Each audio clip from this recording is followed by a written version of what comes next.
talking Illinois high school football. If your goals are as high as you talk about, tonight's the night you go out and just take one more step. It's a view from the West. And it starts right now!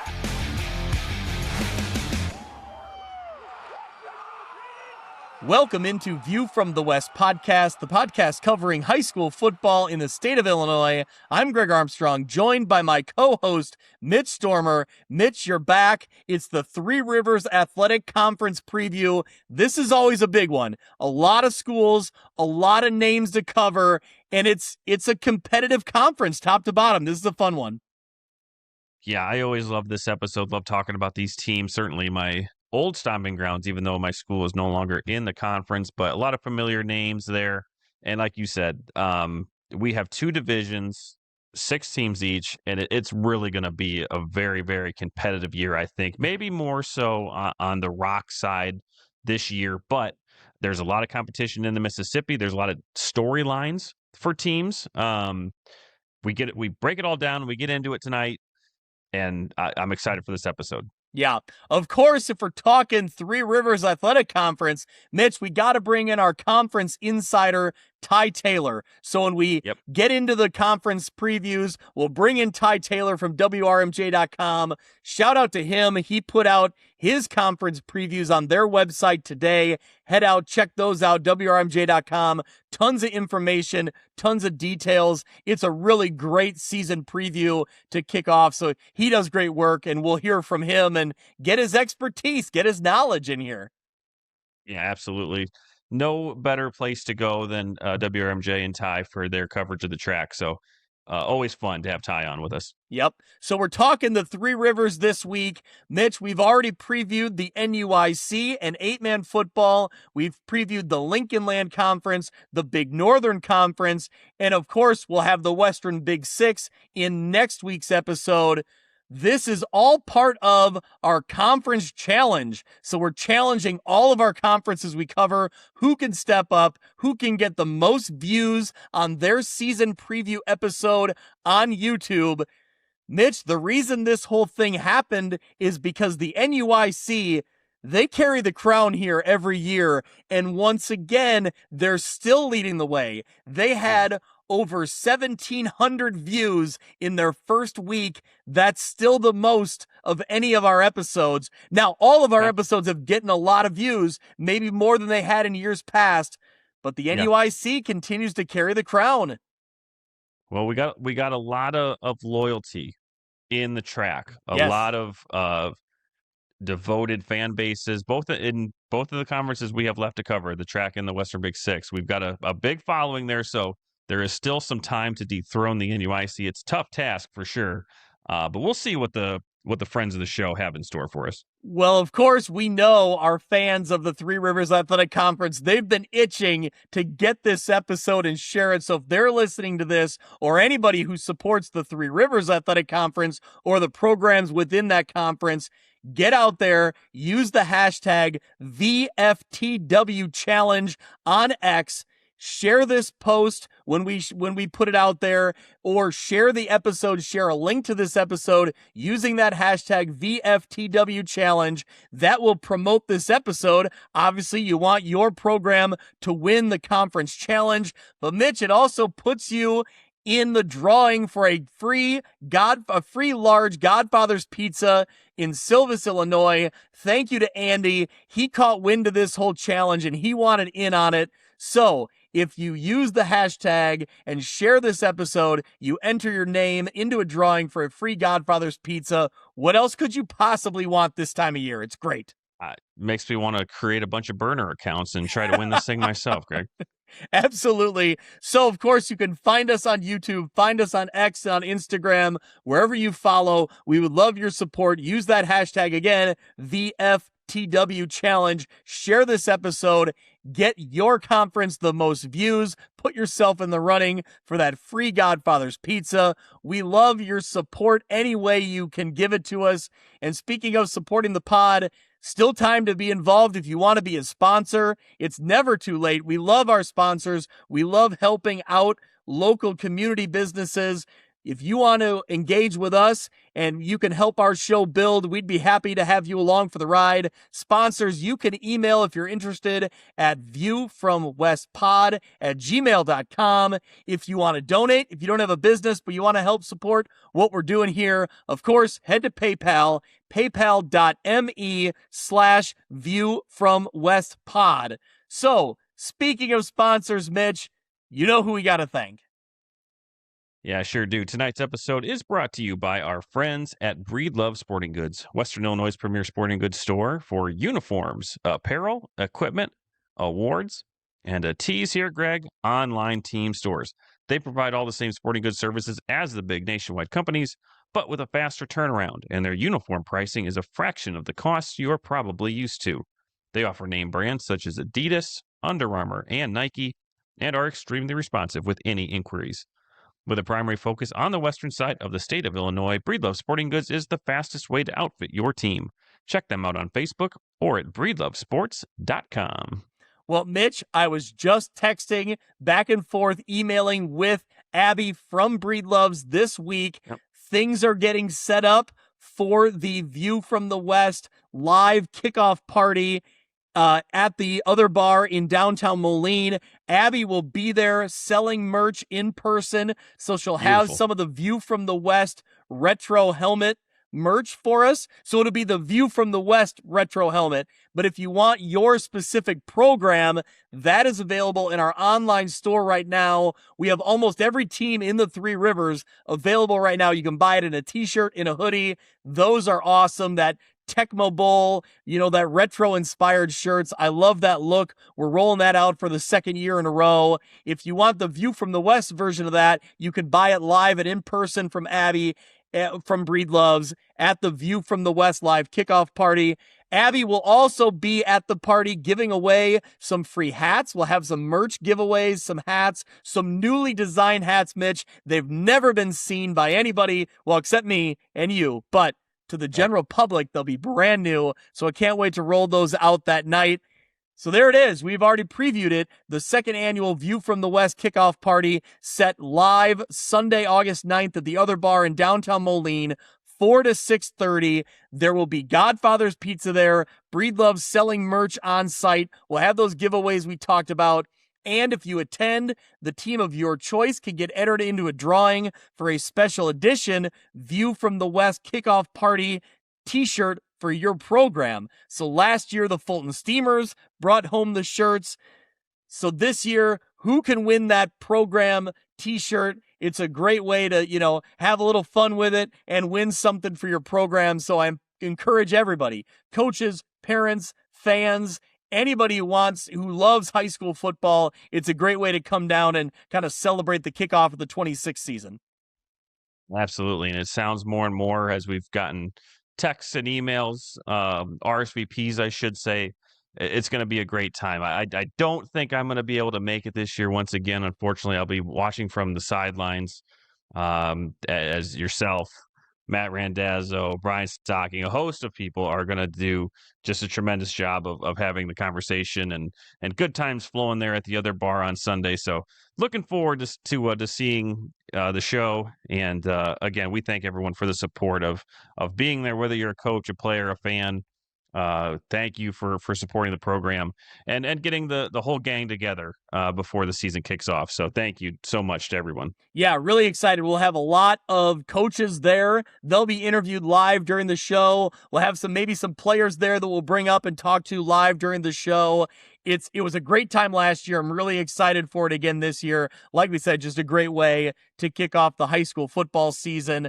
So one more reminder, share this episode. If your team is in the TRAC and you want to share this episode, make the TRAC the most listened to episode by using the hashtag VFTW challenge and support your conference. Put yourself in for a chance to win a free Godfather's Pizza. So Mitch, we'll have a lot to preview and a lot to talk about in the Three Rivers Athletic Conference. One quick note I want to mention, we put out a social media post on X this week. Matt Randazzo's talked about it on his show as well. We want to throw out our support and, all of our prayers for Drew Hawk out of Rock Ridge. He's a football player who was injured in an incident off the field, a pretty serious injury that he's working through. They're doing a fundraiser, raising money for some t-shirts. Those are still on sale. I believe they close down the t-shirt sales in the next couple days,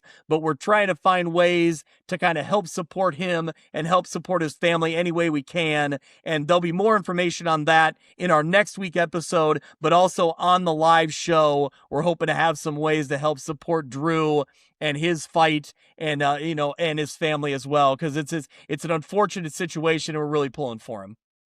Yeah, absolutely. It's times like this that we're thankful for the community that we're in, because it seems like everyone pulls together for a common cause. So I'm looking it up right now, Greg. Those t-shirt sales are good for another 24 hours. Okay. So I believe it would be,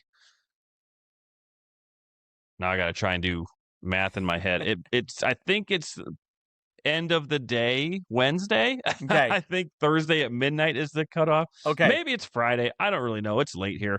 But the time is running out. If you're listening to this show, it's Tuesday morning. I would say that you have about a day to get those orders in. So we'll make sure that we share that link. And as Greg mentioned, we have more news coming out on that in the future. So we're pulling for that community. And I think we're not the only ones. Yep, absolutely. So, all right, well, thank you to everyone who listens. Stick around, and we'll hit a quick break, and we'll jump into the Three Rivers Athletic Conference preview. Take your quarterback play to the next level. Train with Dean Passing Academy. Learn directly from Braden Dean, former Rock Ridge standout and the Midwest Conference Offensive Skills MVP at Monmouth College. At Dean Passing Academy, quarterbacks receive elite instruction focused on mechanics, decision-making, and game-like situations pulled directly from film. Serving the Quad Cities metro area and beyond. Call 309-798-1094 to learn more and schedule your training today. View from the West podcast is brought to you by First Wealth Financial Group. Do you have a comprehensive financial plan or simply an investment portfolio? Are your investments part of a coordinated strategy aligned with your goals, or a collection of products accumulated over time? Partner with a team built around your goals. Preserve what you've built. Grow with intention. Contact First Wealth Financial Group at 563-242-1885 or visit their website at firstwealthfinancialgroup.com. This is Dan Pearson. Our Fellowship of Christian Athletes team is pleased to partner with View from the West with Greg and Mitch. Bringing sports and the gospel together is our game plan as we serve 23 counties in our Northwest Illinois multi-area. Yes, all with schools covered by View from the West. Reach out to me if you want to get plugged in with FCA. FCA, every coach, every athlete. When it comes to quality, convenient pizza, Godfather's Pizza in Silvis has you covered. Featuring a beautiful dine-in area, delivery, and a carry-out window. Godfather's Pizza is that pizza you grew up with, not a convenience store. You see, at Godfather's Pizza, the dough is made fresh daily. That mozzarella cheese is shredded fresh and never frozen. And those toppings are abundantly piled high each and every time. Locally owned and operated since 2010, Godfather's is a huge supporter of local athletes right here in the Quad Cities. So come on by and check them out at 1211 Avenue of the Cities in Silvis. Order online at godfathers.com and reunite with that same delicious pizza you grew up with. Hey, this is Brett Bielma, the head coach of the Fighting Illini from Prophetstown, Illinois. You're listening to the View from the West podcast. Welcome back. Let's talk some Three Rivers Athletic Conference football for 2026. If we're talking track, you know we're bringing in our conference insider, Ty Taylor, the voice of WRMJ. Ty, it's good to have you back in the View from the West studios here. Ready to roll. It's great to be here. It's great to see both you and Mitch. I think the last 2 years we've done this, Mitch has not been on here with us, so it's great to have him on the preview. And I want everybody to know that that was the second take as we put the we pull the curtain back. Greg, he started with the track, and then he went. When he introduced me, he mentioned the Western Big Six. That's just because Alleman's going to be the newest member of the track, right? Oh, that's why I made the mistake. Exactly. So Ty, we previewed earlier in the episode about the View from the West kickoff party on August 9th. Last year, you were unable to make it because you were in the middle of a three-peat. I was there last year. Oh, shoot, you were there last year. I hung out with Brian Stocking. But the Viola Tropics did get the three-peat last year. Yeah, correct? we did. Yes, okay, we did. Well, now you're on the quest for a true dynasty here. The four-peat is in the works, so your attendance is in question for Sunday. I believe that's the rain date for our league tournament. Now, if you look behind me over my shoulder here, there is a poster that John Nelson gave me when the Rockridge softball program had their historic three-peat of IHSA softball state championships. Now, off to the right is the trophy of our softball league, and we're going for a four-peat. So I keep telling everybody that if we can do that next weekend, we will take over. The Rockridge softball program is the most legendary athletic run in the Quad Cities area, and the Mercer County Adult Softball League. Yeah. It's appropriate they're right next to each other back there. Yeah, put the green metal sign there on the entrance of town, letting everybody know about the Tropics dominance. I see no way to argue any of it. So Ty, you were there last year. Do you have a View from the West koozie? I do. I do. It's in my car. Mitch, do you have a View from the West koozie? Still do not have one. Of any color, of any size, no, I don't. Well, if you can make the trip, Mitch, it's there waiting for you. It'll be on a table waiting for you. No, you say that when you had them at state, and I still left without them. So I wouldn't trust myself to even remember to do that. So you're giving me too much credit there. All right. Well, here we go. We got Ty Taylor in the house. We're going to talk some track football, some Friday night traction, if you will. Shirt available in the Breed Loves merch store right now. Go out and check that out, of course. Go get that one. Well, Greg, I remember when it was the Big Rivers, just for the record. That's true. All right. Let's get into the rock side of things here. We're going rock in Mississippi because that's what the IHSA website says it is. Brian Stocking is screaming at his podcast device right now, but I'm going with rock in Mississippi. I think it sounds cool, and it's our podcast. That's what we're going to do here. We're going to start with Newman. Newman Central Catholic head coach Mike LeMay had the Comets at 7-2 in the regular season, 8-3 overall, lost in the second round. They returned 6 on offense and 8 on defense, so a good number of returners for a really good program year in, year out. Matthew Blackert, a name we called a lot last year, over 800 yards, 12 touchdowns. Rylan Alvarado, another running back, just over 500 yards and 7 touchdowns. I'll start right there. Mitch, I think those running backs, that tandem, they're a really good duo together in the backfield. They complement each other really well. That's a great start, not to mention a lot of other names that we're going to talk about here in a minute.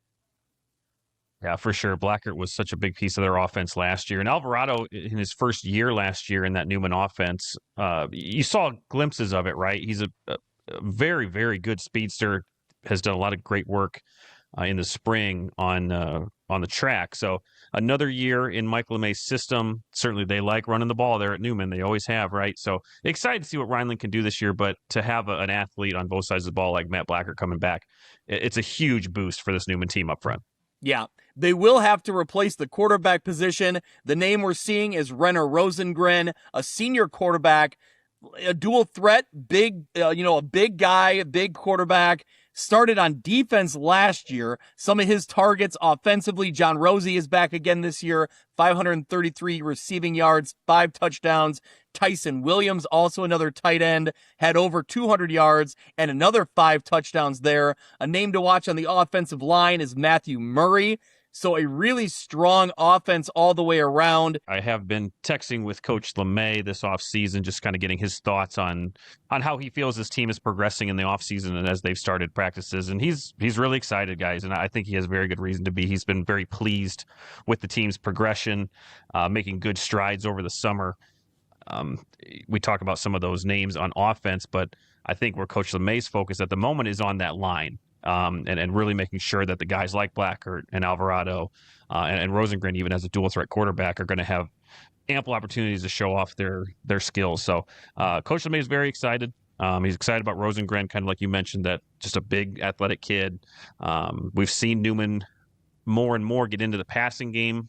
I think we're going to see more of that with Rousey and Williams. So he's excited. But on the defensive side, we'll see guys like Parker Strawman, 33 tackles last year with an interception. Aiden Gutierrez, Alvarado had 45 tackles on defense last year as well. Riley Mason was a name we talked about a lot at linebacker, 78 tackles a season ago with an interception. Matthew Murray on that defensive line, 59 tackles. So this is a group that's really experienced. We'll get into that in just a second. But on both sides of the ball, they're going to bring back a lot of snaps that have played over the last 1, even 2 seasons for Newman. Yeah, Ty, what are your thoughts here initially? I think really kind of like what Mitch was saying, what sticks out is just the experience they have defensively. Of course, we know with Newman and just kind of what that program has been, it feels like every year really, really solid on that side of the ball. I think you said 8 starters back. They gave up a little bit less than 20 points per game last year. So I think, for me, that's kind of where it starts. I think offensively, there's a lot of potential with the 2 running backs you mentioned. It's always a little bit kind of interesting to see a new quarterback take over too. So especially with Newman's offense nowadays, where it isn't just like the smash mouth that it, traditionally was. They still can do that, obviously, but they like to spread it out and throw it a little bit more nowadays. So to kind of see how that goes, because I thought that, the quarterback who graduated last year, Evan Bushman, did such a great job of kind of spreading the field and getting the ball out to his receivers. So that's, I think, maybe their biggest question mark is just, new quarterback. How does it look with the system they run now? But I think with their 2 running backs, Blacker and Alvarado, and then with their defense, if there is any sort of learning curve or like a slow start at that spot, I think by the time that everything gets clicking, they should be good to go. So I expect this team to be very competitive, very tough to beat. Typical Newman football, right? I mean, there's not much more to say than that. Yeah, I think that, we kind of talked about all of it in there, but developing that offensive line and the quarterback quickly, to me, becomes important for this Newman offense. But certainly, especially early in the season, you could get bailed out with Blackert and Alvarado making plays almost on their own, right? Like, you can kind of get your offense up to speed when you have that sort of talent to help along the way. I think that'll be a big thing, especially early on in the season. Ty, you talked about in your write-up, which I should shout out, WRMJ.com, you have your full track preview now. Every team, really good, detailed articles all written up. And you had mentioned, and I think it's important to note, that Newman is almost assuredly going 2A, that now they won't have a waiver. They'll have the multiplier, and that they're almost, and you never really know how it shakes out, but they're leaning more towards 2A this season. It looks that way. Their enrollment, I think, is like 298 and then a decimal because of the multiplier. They don't have like 0.65 of a person in the school. That's how it works. But I think, and obviously it remains to be seen, because with the expanded playoffs, I guess we'll see what that does to the classification cutoffs when we get to the playoffs, which is a ways away. But I would expect them kind of be right on that 1A, 2A line, which they have been the last number of years. It feels like they went 2A the past couple of seasons. So we'll see. I mean, like I said, I'm really kind of interested to see what those numbers look like once we kind of get a clearer picture of what the playoffs will look like with this new format for the first time. But I don't know, more intrigue with that this year too, I guess. Well, yeah, more intrigue with kind of the playoff structure in general, and we'll talk a lot about that, I think, throughout the rest of these previews. But Mitch, we always like to talk about maybe the off-the-field stuff, the kind of fun traditions. Newman has a ton of them.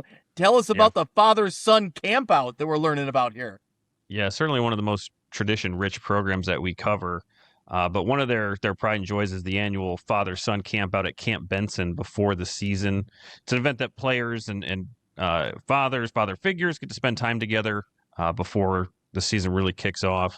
And it's just become a tradition shared by every coach on the staff, if it's a former player or a parent. So they take a lot of pride there in the father-son campout. So I'm sure this year's event will be just the same.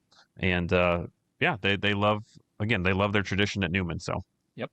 So Newman opens up with a crossover game hosting Sherrard That'll actually be on Saturday, August 22nd. So the Saturday of opening week.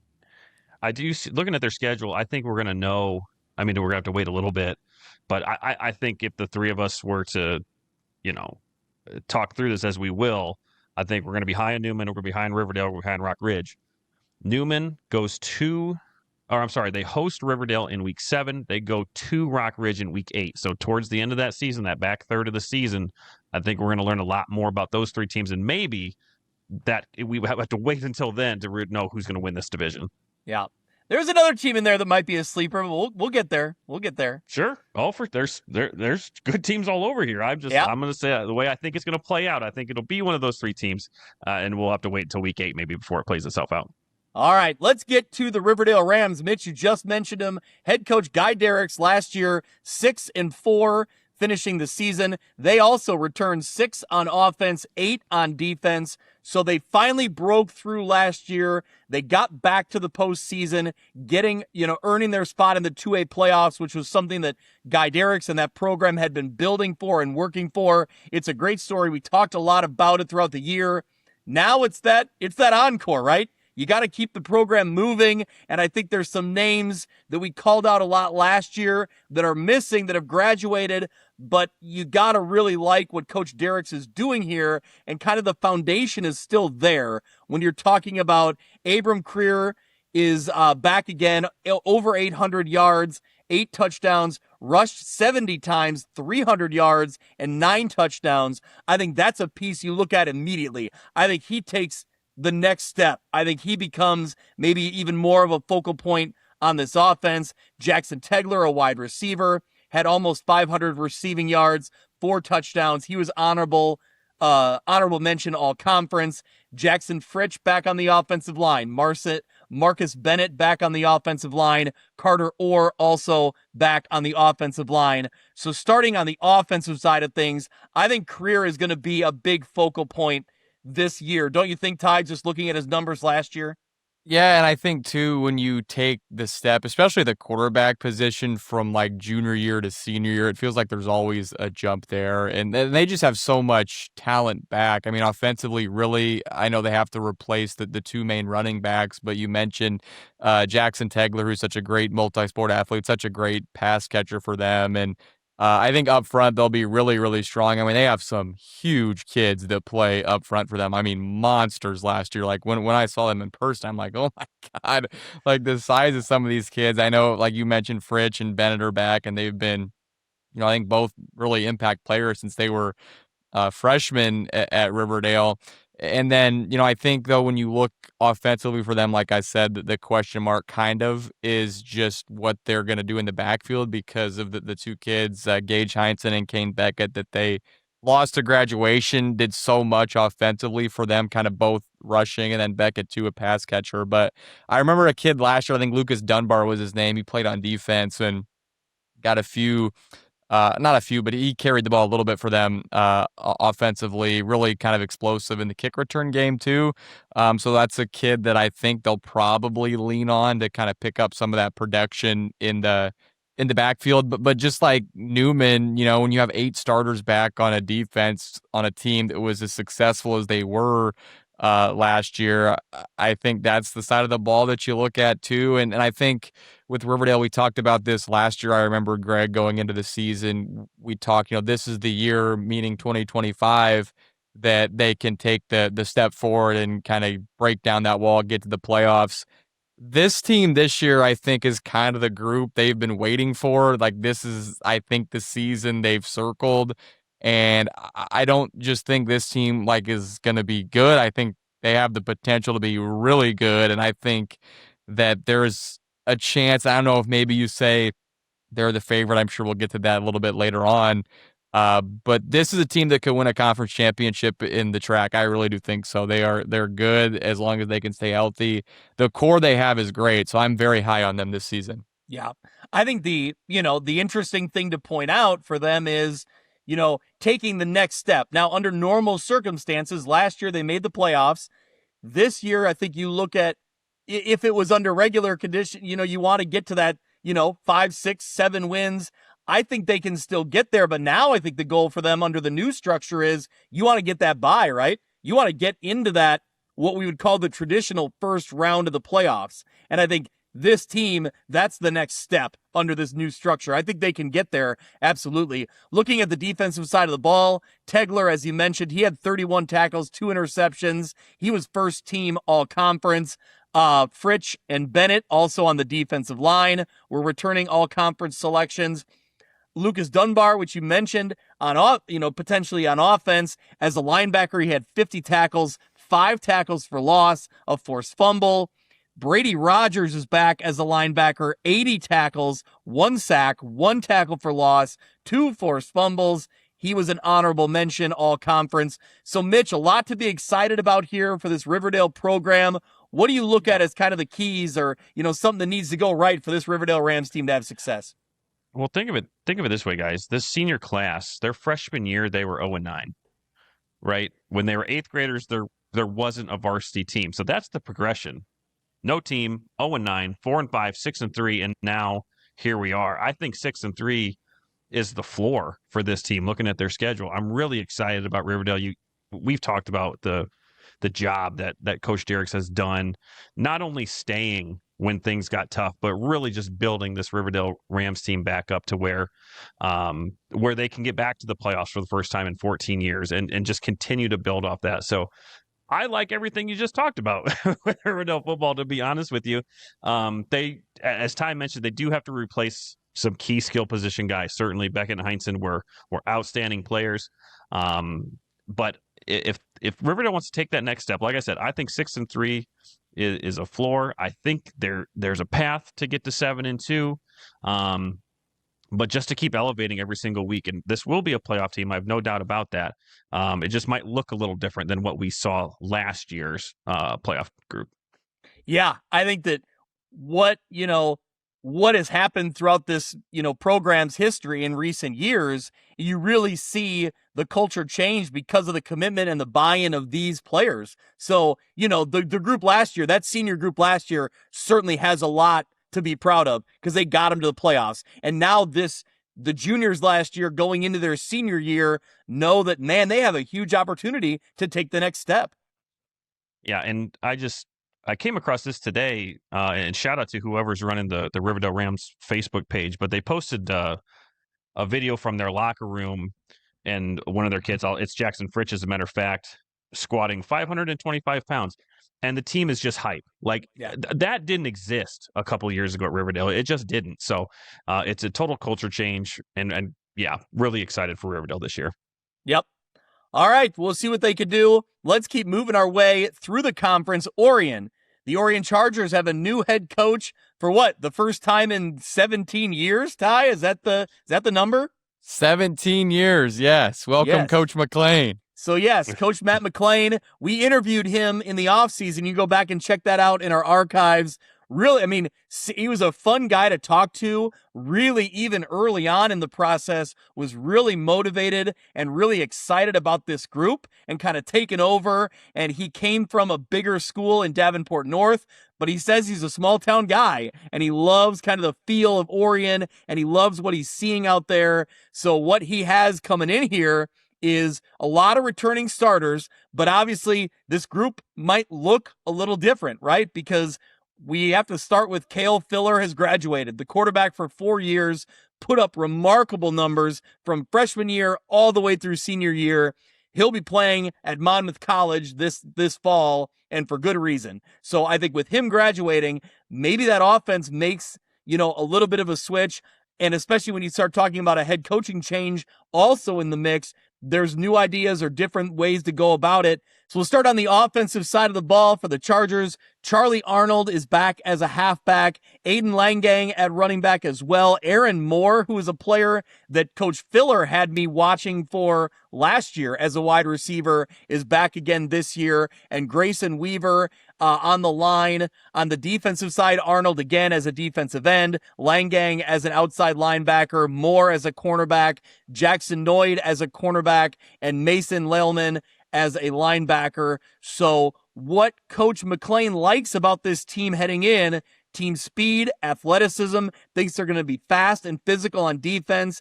On the offensive side of the ball, he really wants to be multiple and keep opponents guessing. So I think that I'm excited to see what Coach McLean can do with this Orient offense, and some players that we know that were in the system that Chip Filler had and had a lot of success with that offense. What can Matt McLean do here, Ty, you think, to kind of make it look different, but kind of keep building on some success? That's the interesting thing, is that when I was talking to him preseason, he described it as a brand new offensive system, but didn't really go any further than that. So I don't really know exactly what it's going to look like. I'm interested to see, just because, like we were kind of talking about off the beginning with Orient, is, it's the first new head coach in 17 seasons. Coach Filler had been there for 27 years overall. Yeah. And from my understanding, it's a completely new staff of everybody. So it will, I think, look different. It's going to be kind of weird seeing them play different, just because Coach Filler, his offense was so successful and it was so kind of distinct, like you knew what you were seeing, just because he had been there for so long. I think for them, one of the things I'm looking at is up front. Now, they've struggled, I think, up front the past couple of seasons because they've been so young at those spots. They have three-year senior starting offensive linemen returning this season. So I think maybe for the first time in a handful of years, you could maybe point to that as a strength. And outside of that, offensively, there's just so much production, like you talked about, with Cale Filler graduating, Owen Voorhees graduating. I mean, two kids who combined for so many points that they accounted for. They set View from the West history when they were co-players of the week. We could not split it up one week. They both scored 6 touchdowns combined together. Like, it was just, we couldn't split them up. So anyway, not to interrupt. I was there. It was in Alito. Yeah, it was quite a performance. Yes. And then defensively, it's kind of a similar story where they just have not been able to get stops really the last 3-4 years, and they just have given up way too many points. And I think that maybe is the number one thing that Coach McLean has to try to clean up a little bit, is just, getting off the field, forcing teams to punt the ball or turning them over on downs or getting turnovers, just because I think last year in all 6 of their losses, they gave up 40 or more points, and that just is unsustainable to try to compete in those games. So I think the biggest step forward for them has to be defensively in 2026, but I'm excited to see what everything looks like. There's intrigue, I think, always when there's like a brand new, not just head coach, but entire coaching staff. So I'll be interested in how the Chargers look in week 1. That's for sure. Mitch, what are your thoughts?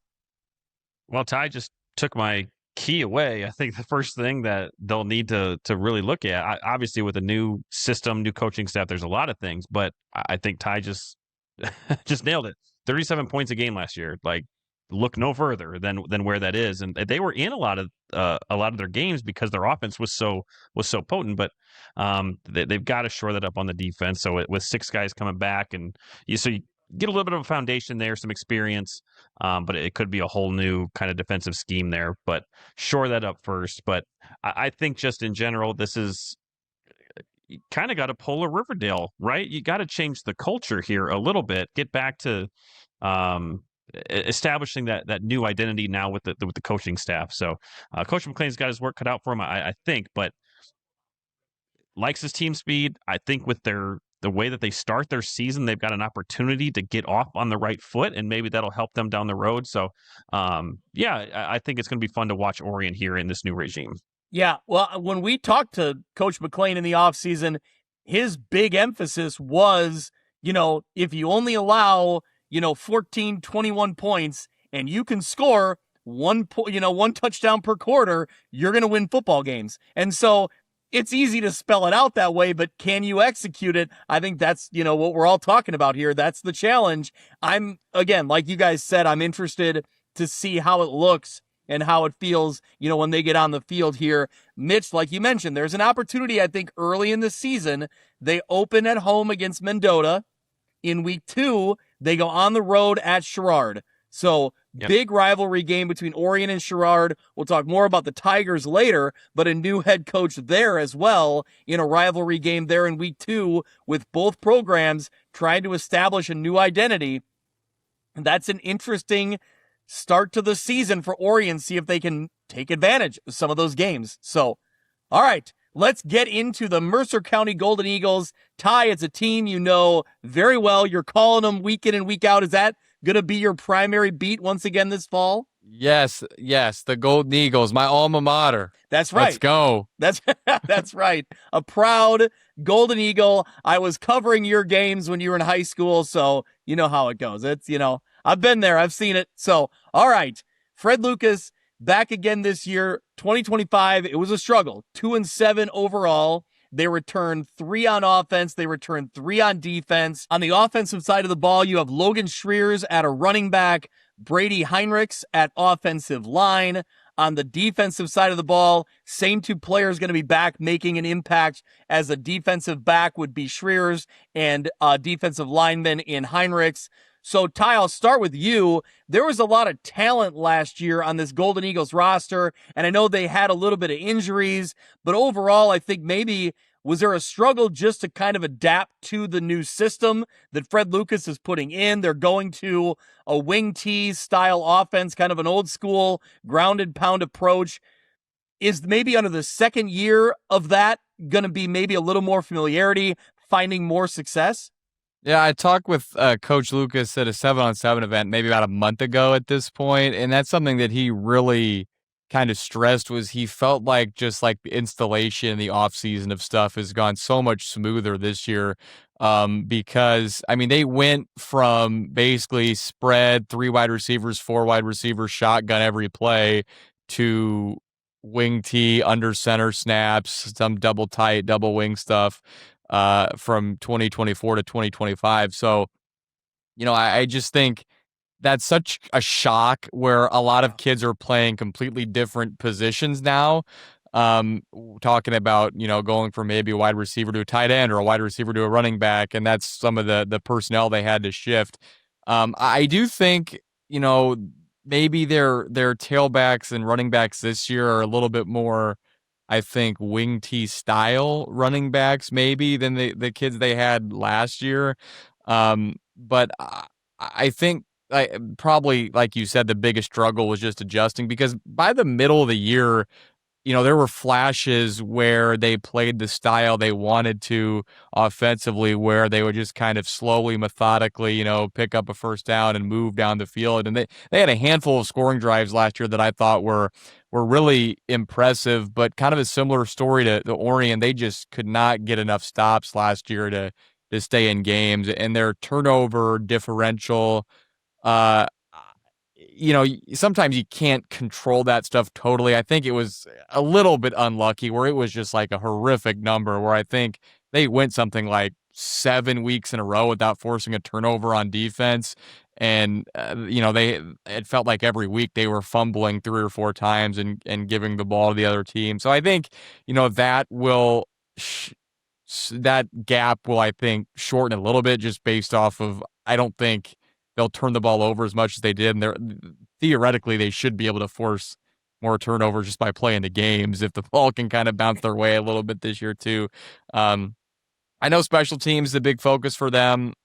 2 years ago in 2024, their first year in the TRAC, it was not good for 9 weeks. And it improved last year. They still struggled on kick coverage a little bit. And that's something that, the margin for error is not very big in this conference, and like everything is so important, it feels like, and they've put themselves behind the 8 ball on special teams the last couple of seasons, I think more than they'd like to. I do think, though, there is potential for this group. Now, they're going to be really, really young. They only have something like 4 or 5 seniors, but their junior group is pretty talented, in my opinion, and they have some sophomores that I think will be able to play at the varsity level this year. But again, I think it's got to take care of the ball because, like I said, their margin for error isn't going to be really that large. So we'll see in 2026, but I think there is a little bit of excitement around the program this year and some optimism coming into the year. Yeah. Now, Mitch, Ty sees him week in and week out, talks to him every week, but what else he got there? Well, yeah, I mean, Ty said everything you need to know. Just looking at their schedule, man, it's a bit of a gauntlet. Weeks two through 6. Brutal. Princeton, Monmouth-Roseville, Rockridge, Newman, Riverdale, and Erie Prophetstown back to back to back to back to back to back. Yeah. So they're going to be battle tested. There's no doubt about that. Now, with the new format in place for the postseason, and you can get in with a much lesser record than you have in years past. If they can get in at 2-7, if they have the same record they have last year, that might potentially get them into a postseason thing. So it'll be interesting, but they're definitely going to get battle tested in those in weeks 2 through 6. That's a pretty impressive gauntlet to go through. Yeah. I was going to say, like, looking at their schedule, week 1, it's like sometimes hyperbolic to say, but that is the biggest game of the season for them, is against Hall week 1, in my opinion. That is a huge game for Mercer County season. When you look at their schedule, like you said, weeks 2, 3, 4, 5, 6, and 7, I mean, you haven't seen any of these teams play, so you can't really say this team's a favorite, this team's not a favorite, but those are going to be games that will be, I mean, battles to win. I mean, you have to play really, really well to beat all of those teams that you just listed in order. So, yeah, week 1 is a big, big game for the Golden Eagles, that's for sure. Yeah. Man, it is kind of wild to think about when we talk about how hard the middle of that schedule is. Consider how that conversation would have went a year ago when we're saying, man, that's 5, 6 tough games right in a row. And this year, you kind of flip that narrative and say, man, if you can survive that, and if you can pull an upset in one of those games and win the other games around it, you're going to be playing an extra game, maybe 2, or, who knows how many extra games come playoff time. So it is a weird dynamic shift when you look at a schedule that's really hard, like that middle that Mercer County has, but there's still opportunity there, I think, maybe, whereas in years past, it would have been pretty hard to envision. So that'll be interesting to follow along with for sure. So, all right, let's get into Erie Prophetstown. Tyler Whitebread has the Panthers back this year. They were 6-3 in the regular season a year ago, lost in the first round of the playoffs to Aurora Christian, but they returned 6 on offense, 6 on defense. On the offensive side of the ball, Tristan Hovey, a running back, goes over 1,000 yards. He had 5 touchdowns, second team all-conference. I was really impressed when I saw him play. I think he'll be a big impact player again this year for them. Looking at quarterback Evan Steinley, that will be replacing Keegan Winkler, who was very impressive at the quarterback position a year ago. But Steinley steps in, replacing Winkler. You also have a wide receiver in Lane Decker. He steps in for Gavin Adams. You also had Max Milam last year, who's a really big impact player for that team over the last few seasons.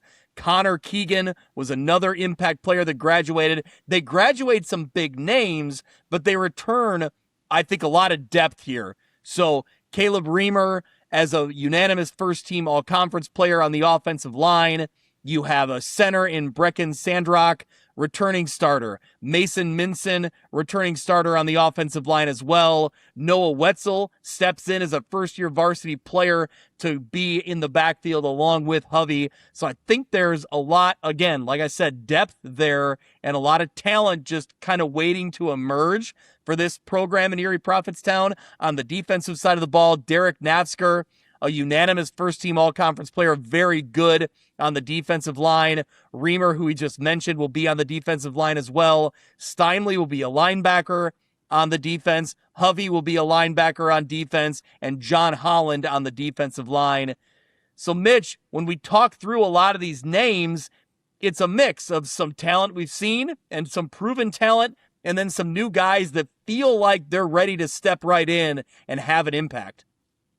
Yeah, those names that you just mentioned and their accolades. I mean, this is an experienced group coming back. I think Derek Nasker playing on the line on both sides of the ball will be one of the best players that we don't talk about, just because of us not talking about linemen enough more than we should, more than we do. But with Raymer and Nasker, I think both lines are going to be big problems for opponents this year. I'm excited to see what this EP team can do in terms of controlling the game in the trenches, right? Every coach is going to give you that football speak about you got to win the battle of the trenches. Well, EP might be better equipped to do that than some of the other teams in this, or most of the other teams, I should say, in this division, maybe even in this conference. So maybe I've downplayed my excitement about Coach Whitebread and the Panthers this year. I just, from top to bottom in this division, I think it's going to be competitive week in and week out. So just looking at this group,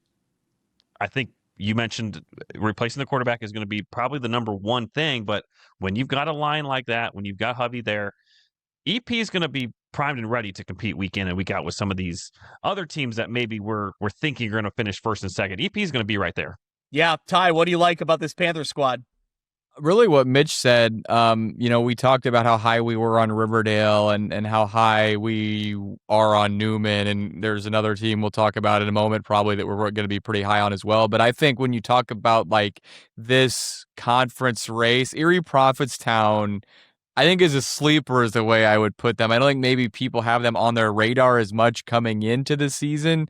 But I think they definitely have the personnel and the pieces to compete with the upper echelon of the conference this season. And like you talked about, 4 of 5 offensive linemen back, and 2 of them with Derek Knopfsker and Caleb Reamer, 2 of probably the top 5 linemen in the conference, probably coming in at least. And then a 1,000-yard rusher from last year back too. So I think they're really going to be able to find success, to Mitch's point, kind of just running the ball right at you, at least early on. And again, kind of like we were talking about with Newman, it's nice for the new quarterback, whoever that's going to be for them, to be able to settle in a little bit, knowing that we can really rely on this proven running game that we have, not just with a really talented running back, but a really strong offensive line too. And like you said, defensively, they should be pretty strong with a lot of key impact guys back, especially, in the front 7, I would say, for them too.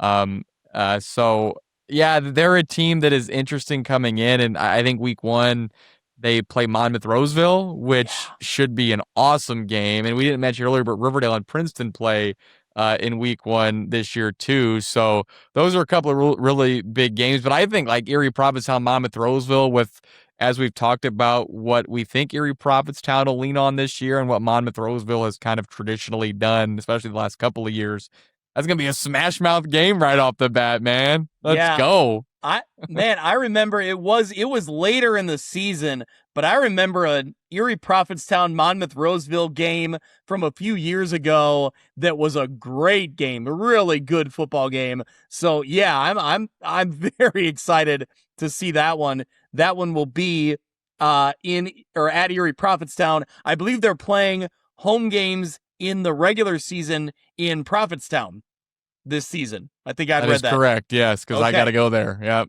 There you go. Actually, I love it. It's a great field, Ty. It's a great field. I didn't say it wasn't. It just is a little farther away than Erie is. That's all I'm saying. I love getting the opportunity to go to Prophetstown. There's a Casey's right across the street. You're going to be just fine. I know. I've frequented that Prophetstown Casey's many times. Yes, I have. The Prophetstown Casey's, not a sponsor, Mitch, but could be. Oh. Always could be. There's always a Casey's in every town you go in this conference. There has been a letter sent asking the Casey's organization if they want to sponsor. I did not hear anything back. We're waiting. We have from here too. We should team up maybe. Send one letter instead of 2. That's right. We're waiting to hear back. So, all right. We'll get into the Rock Ridge Rockets, the Three Rivers Rock Division champs from a year ago. Head coach Sam Graves returns this Rockets team. They were 10-1 on the season. They got 5 back on offense, 5 back on defense. So a good number on both sides of the ball for a team and a program that's had a lot of talent over the past few seasons. The name you got to start with, Cullen Schweigen, back at quarterback, back at the linebacker position, has such an impact on both sides of the ball that's the foundation you need, and that's the foundation that's going to bring you to a lot of success. But along with him, Thomas Sowards back at running back. I think that's a nice piece that he has, another weapon, another option there. Also, Wyatt Osborne back as a wide receiver. what I found year over year is that Schweigen is able to make these connections with the next wide receiver up, right? Like whoever's turn it is, it seems like that wide receiver becomes the guy. So it seems like Wyatt Osborne, the next name there in line. On the defensive side of the ball, the names we've mentioned, Sowards, Schweigen, a beyond linebacker. Chase Wheatley will also be a wide receiver option. That's one of those names that we were familiar with last year on the both sides of the ball, but as a wide receiver, certainly he'll be back as a defensive back. Wyatt Osborne also as a defensive back. A lot to be excited about here. Obviously, the big news in recent weeks, Cullen Schweigen committing to Western Illinois University. So whether he'll play offense or he'll play defense, I mean, I think either way, this is an athlete that any college program is going to want on their sideline and want in their program, and he's committed now to Western Illinois. Mitch, start with kind of Schweigen and the impact that he has had over the years, and that now it's his senior year, and, you know, no doubt about it, he's the leader of this program. Yeah, it's hard to believe that we're entering his senior year. We've been covering him for so long. It is as a big part of this show, really. So, yeah, excited to see how his journey comes to a close. Will go down as one of, if not the best quarterbacks in Rockridge history, one of the best players that we've had the pleasure of covering on this show. But he's not alone. So I think there's a lot of excitement with this Rockridge team, and equal parts question marks to answer. Right? They lost a lot. They got to replace 3 of the 5 starters on the offensive line. Same thing on the defensive side. So we've talked a lot about how this division and how competitive it's going to be this year. And the defending champs have work to do, I think. I'm not going to say that they're not doing that in the offseason by any stretch of the imagination. But what I mean is they've got arguably the best quarterback in the coverage area. They've got some great pieces coming back. So how quickly can they get this new look Rockets team up and running? Because, like we mentioned, week in and week out in this division is going to be tough. Ty, I felt like last year at the beginning of the year, Sam Graves and that team had mentioned they needed to replace and needed to have some offensive line play develop throughout the season. And by the end of last year, it felt like their offensive line became a strength for them. So is that, something you see again this year where you can find some guys to step up in the next man up mentality in a program that's had a lot of success over the years? That's what it's going to have to be for them again this year, as I think they have 1 or 2 offensive linemen back from last year. It feels like every season, or at least the last handful, they come into the year with, at least 2, sometimes 3 spots along their offensive line where you think, where are they going to, find the piece to replace the kid they lost last year? And every year it feels like by the time we get to week 7 or week 8, that just some random sophomore or junior kid that has never played offensive line before is having an all conference type season. That happened with their center, Kanan Mumma, a year ago. But I think offensively for them, with the backfield they have of Schweigen, who was probably the best small school quarterback in the state, and Thomas Sowards, who's just been a fantastic running back. I mean, teams are going to struggle to stop them just because of how talented they are, and that's not even taking into account what Schweigen can do throwing the ball. We could go through the numbers. There's no point to really. I know he's scored, I think, 94 touchdowns combined passing and rushing through his junior season. So he's great. Thomas Sowards is great, and I think he's underrated because of how much publicity, and rightfully so, that Schweigen gets, but he's such a good player. And then, they do have to find some production at their receiver spots this year too. The Steele brothers, Owen and Liam, graduated, who were big pieces for them last year. Chase Wheatley, Wyatt Osborne, who you mentioned, were really nice,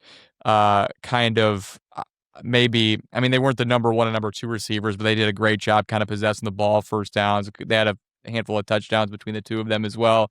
Rockridge has a transfer that is new this year. Quinn Zimmerman is his name. He's been a kid who's been at Sherrard previously, who will likely play wide receiver and defensive back for them.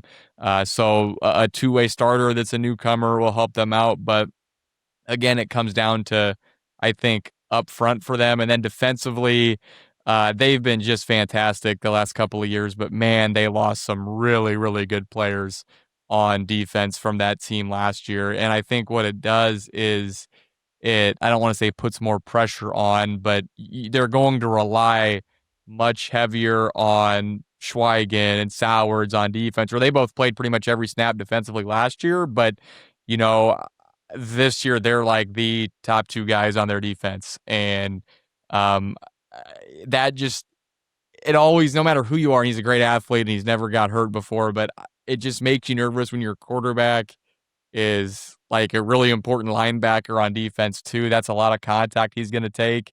So I hope that he can stay healthy because he's great to watch. But yes, this is a team that, the strengths are what they are, and what they are, and it's hard to stop them because of how good that their top 2 or 3 skill guys are. So with Cullen Schweigen at quarterback, I don't care who the other 10 kids are on the field, you normally have a pretty good chance, especially in regular season games. So I expect another year where they should contend for a conference title. Yeah. Mitch, your thoughts? Yeah, I don't think there's any reason not to believe that they can't compete in this conference. I think we're going to see a pretty good game and learn. We're going to talk about Monmouth-Roseville here in a minute, but I think we're going to learn a lot about both teams in week 2 when Rock Ridge goes on the road to play the Titans.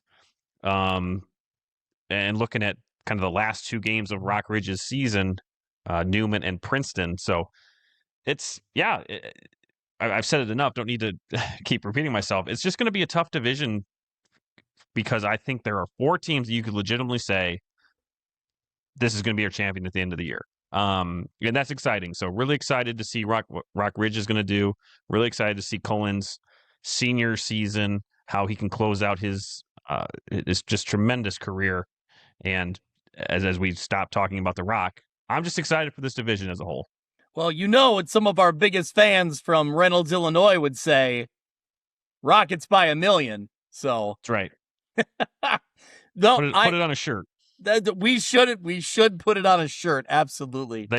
They've probably got plenty of shirts that say it. No, we talked about it in our preview last year, Ty, that this Three Rivers Rock division is such a fascinating division to follow along with because last year was the same way as it is this year.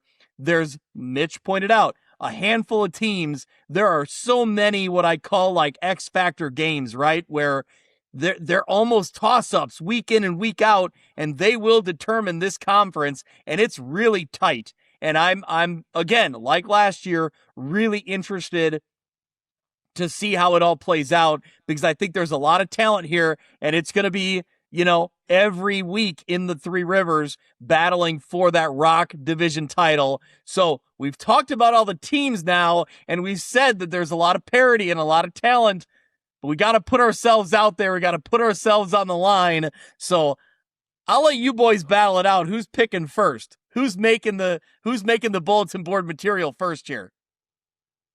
I can go first, I guess. Yeah, look at that. This is challenging. Now, in our preseason coaches and media poll that we put together at WRMJ, the Rock division, I think the coaches picked Newman and the media picked Rock Ridge as the favorite. Each poll was decided by 1 point. So I thought was it reversed? I thought it was. It might have been reversed. Let me pull it up real quick. Hold up. I'm scrolling up. It was coaches Rock Ridge, media Newman. You are correct. I had it backwards. I typed that in and finished it today. Unbelievable.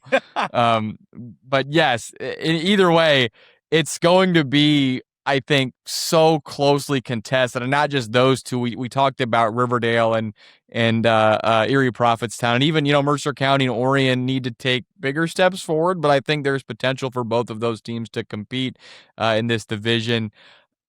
This is really hard. It's a hard league to pick. I really think there are 3, even 4 teams you could say that, man, this team realistically could win this conference outright. Though, because the most important position on the field is quarterback.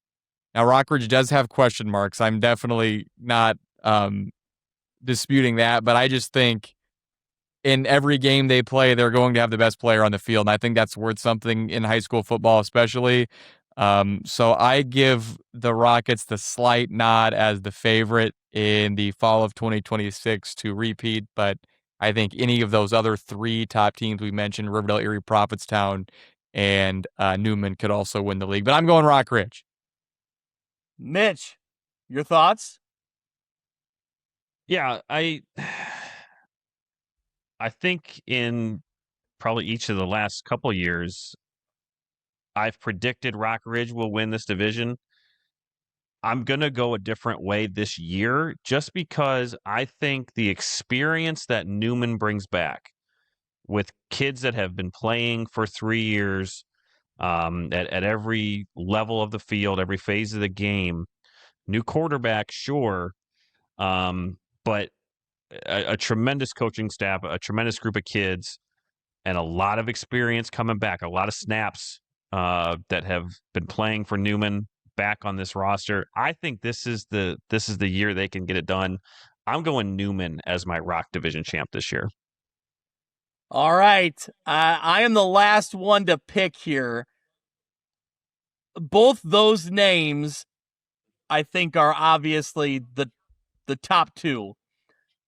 I don't think it's out of the realm of possibility that Riverdale or Erie Prophetstown pulls an upset in there and things get weird and things get crazy in that division and they find themselves on top. And if that happens, I think that's a ton of fun. I think this division would be a lot of fun to follow if that happens. Ty, you kind of stole my thunder.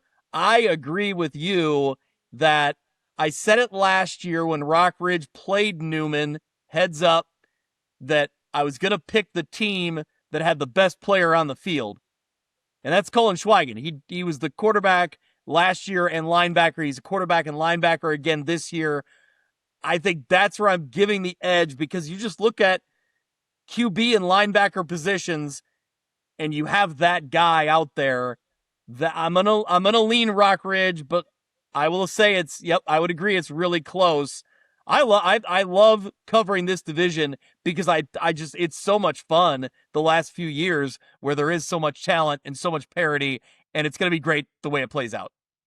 So that said, we're headed towards a tie between Riverdale and Erie Prophetstown as our division winners here. Now that I was just gonna say, I'm hoping like everybody beats everybody. We have like a 4-way tie for the conference championship. That'd be pretty fun. But yeah, week 8. Newman at Rock Ridge. That's the last week of conference play. Yes, that'll be a great game. And really, I mean, it's not. You also have EP Riverdale that week. Yes, so that's what I was going to say. That's fantastic. Awesome. That is going to be cue up the instant reacts for that week right now because it's going to be an episode you're going to save. It's going to be awesome. That's really exciting. All right, boys. Well, there we go. There's our look at the Rock Division. Let's hit a quick break, and we'll jump into the Mississippi. This episode of View from the West podcast is brought to you by Simulation Sports. In addition to golf simulators and batting cages, Simulation Sports provides golf club repair, custom fittings for driver shafts, and even private lessons for golf, baseball, and softball. Whether you're looking for a fun group activity or want to fine-tune your skills and equipment, Simulation Sports has something for everyone. Visit their facility at 400 South Main Street in Monmouth, Illinois, or go to thesimulationsports.com to start playing today. Shouldn't financial advice focus on you? I can help you plan for your financial future, from protection to saving to retirement. I'm Nate Neighbor, your Modern Woodman representative. Call me at 309-233-2656 or find me on the Modern Woodman website. Get to know your local Modern Woodman representative to plan for your financial future and learn about valuable member benefits. Modern Woodman of America. Touching lives, securing futures. Securities offered through MWA Financial Services, Inc., a wholly owned subsidiary of Modern Woodman of America. The View from the West Player of the Week is brought to you by Breedlove Sporting Goods, Western Illinois' premier sporting goods store for uniforms, apparel, equipment, awards, and online team stores. They offer name brands such as Adidas, Under Armour, and Nike, and are extremely responsive with any inquiries. With a primary focus on the western side of the state of Illinois, Breedlove Sporting Goods is the fastest way to outfit your team. You can check them out on Facebook or at breedlovesports.com. Hey there, local high school football fans. This is Sean Considine, a Byron Tiger and Iowa Hawkeye alumni and now an LPL financial advisor. I'm passionate about high school football because it's the purest form of the game where communities come together. You can find me in my Byron office most days until I run off to football practice. I'm happy to talk about football or the markets. I'll leave that up to you. I want to wish everyone across Illinois a safe, successful high school football season. Securities and advisory services offered through LPL Financial, a registered investment advisor, member FINRA SIPC. So here we go. Mitch, as you called out, we're jumping into the Mississippi. So I guess sure are. No pun intended, however you want to take it. We're jumping into the Mississippi. Princeton Tigers. Ryan Pearson had them at 6-4 a year ago. They lost in the first round of the playoffs. On offense, they returned 6. On defense, they returned 5. A program that's had a lot of success over the years, but it's been Monmouth-Roseville that stepped up and become the champ of the conference and the big name in the conference. But I think it's the Princeton Tigers with that sour taste in their mouth. They've had a lot of success, and they're sitting here playing runner-up the last few years in this conference. But you look at what Ryan Pearson has done and what he brings back here, I think there's reason to be excited and to keep your eye on Princeton every single year. You look at quarterback Jack Oster, he steps in at that position. Brennan Emmett at fullback. Aiden Agushi is a name we called out a few times last year at running back. You have Reese Pearson and also Lane Guskowski at running back as well. So some depth there in the backfield. Luke Laporte, a tight end, a name we're familiar with in Laporte for Princeton, certainly. So Luke will be there at a tight end position. On the defensive side of the ball, Deacon Gutschall as a defensive end, Abe Longville as a linebacker, Andrew Gianquinto at linebacker as well, Caleb Caldwell as a free safety, and Noah Gutschall at cornerback. So I think it'll be a new-ish group, some names we have heard over the years. But Mitch, overall, getting into this Princeton Tiger team, what are your thoughts here? Well, you just mentioned it. You know, if you think of it from 30,000 feet, 7 of the last 10 years, Princeton has won this division. Yeah. It's just the last 2 years they haven't, so they kind of get just put back behind Monmouth-Roseville. And again, there's reason for that. Monmouth-Roseville has been very, very good, but let's not forget who Princeton is and what they're capable of. But I think this will look like a different Princeton team. I think just from a personnel standpoint, I don't expect their offense to be changing much, but anytime that you're going to have to replace the production that a guy like Casey Etheridge put together over the last 4 years. Certainly, Ty, I'm just kind of reading the stats off of your article, 1,500 yards and 22 touchdowns last year. There's a lot to try and make up in the aggregate, but seeing these juniors and seniors who have had playing time in the past, we've seen Princeton do this year in and year out, right? If it wasn't Etheridge, it was a new name or a different name before him or a different name before him. They always seem to have someone waiting in the wings to really break out. So who's it going to be this year? They've got a lot of candidates, I think.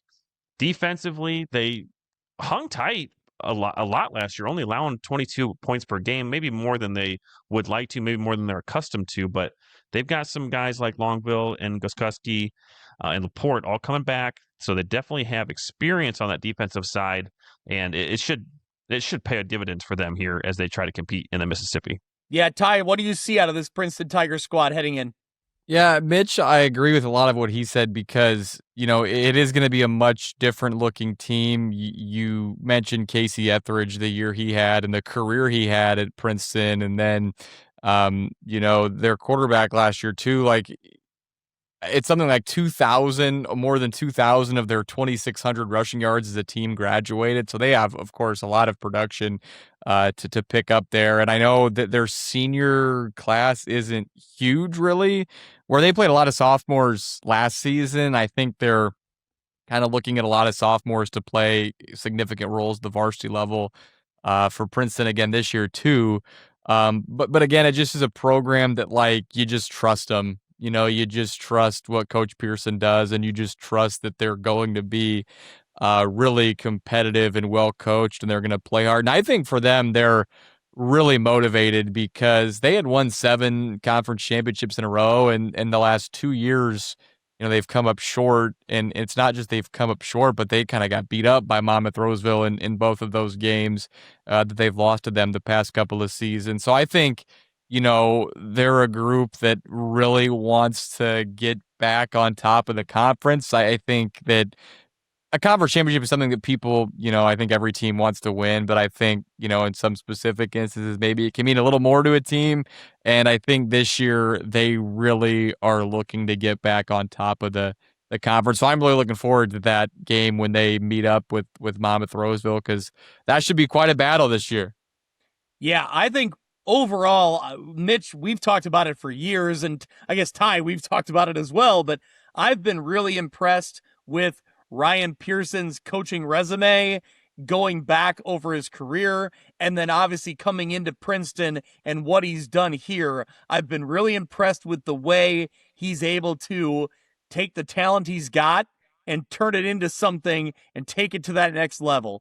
And last year, at times, it was a struggle, right? And it didn't fully look like that Princeton squad that we had seen in the past few years. So I think this team, they were motivated a year ago. I think there's extra motivation with the way the season ended for them last year. I think they're hungry. And I think that this Ryan Pearson as a leader of the program will get them in the right mindset and will get these kids ready to play. I think they're going to be a team to watch within this division, no doubt about it. Mitch, what do you think? Yeah, we'll get into it, but I think this will come down to, as it has the past couple of years, it'll come down to Monmouth-Roseville and Princeton, and we'll save our predictions for later. But like you just said, that Week 4 game going to Monmouth-Roseville, and keep in mind, going back to their schedule, and we'll talk about them in a minute, they don't have to go on the road to play Rock Ridge. They don't have to go on the road to play Princeton. They don't play Newman at all. So I think the way that their schedule sets up for them is really going to be a factor in this. But I think we'll know who's going to win this division in that Week 4 game. And as Ty mentioned, it should be a very, very exciting matchup between two teams that are going to look a lot different than they did last year. Yeah. Well, starting this season, Princeton will be on the road at Riverdale. So a team we already mentioned, a team we're pretty excited about on the Rock side of things. I think that's a really interesting crossover game to start the season. I'm very, interested to follow that one. Yeah, they get Riverdale and Newman before playing Monmouth-Roseville. So they're in their first 4 weeks, Princeton's really going to have some tough teams coming their way. Yep. On the road for all three of those two. Oh, wow. Yeah, that's a good point as well. Yeah. So, and actually it's worth noting Princeton ends their season hosting Rock Ridge. So that one will be in Week 9, potentially a huge game for both teams, depending on where they end up. Could be the de facto TRAC championship, as we've seen in years past. Which I love that. When that plays out that way, that's the best. Yep. So, no doubt about it. So let's talk about the Sherrard Tigers. Zach Waggle takes over the Sherrard Tigers program. They were 2-7 a year ago under head coach Dan McGuire. Going back a few years, Brandon Johnston, it felt like that program was close. They were getting close to taking the next step. They returned 3 on offense. They returned 3 on defense. Before we get into the particulars, into the names, Ty, this is a program that we've talked about like they've been right there. And I know it hasn't materialized, but they haven't been that far away. But Zach Waggle takes over a program that, something's got to change. They're trying to do something to build some confidence, build some momentum here.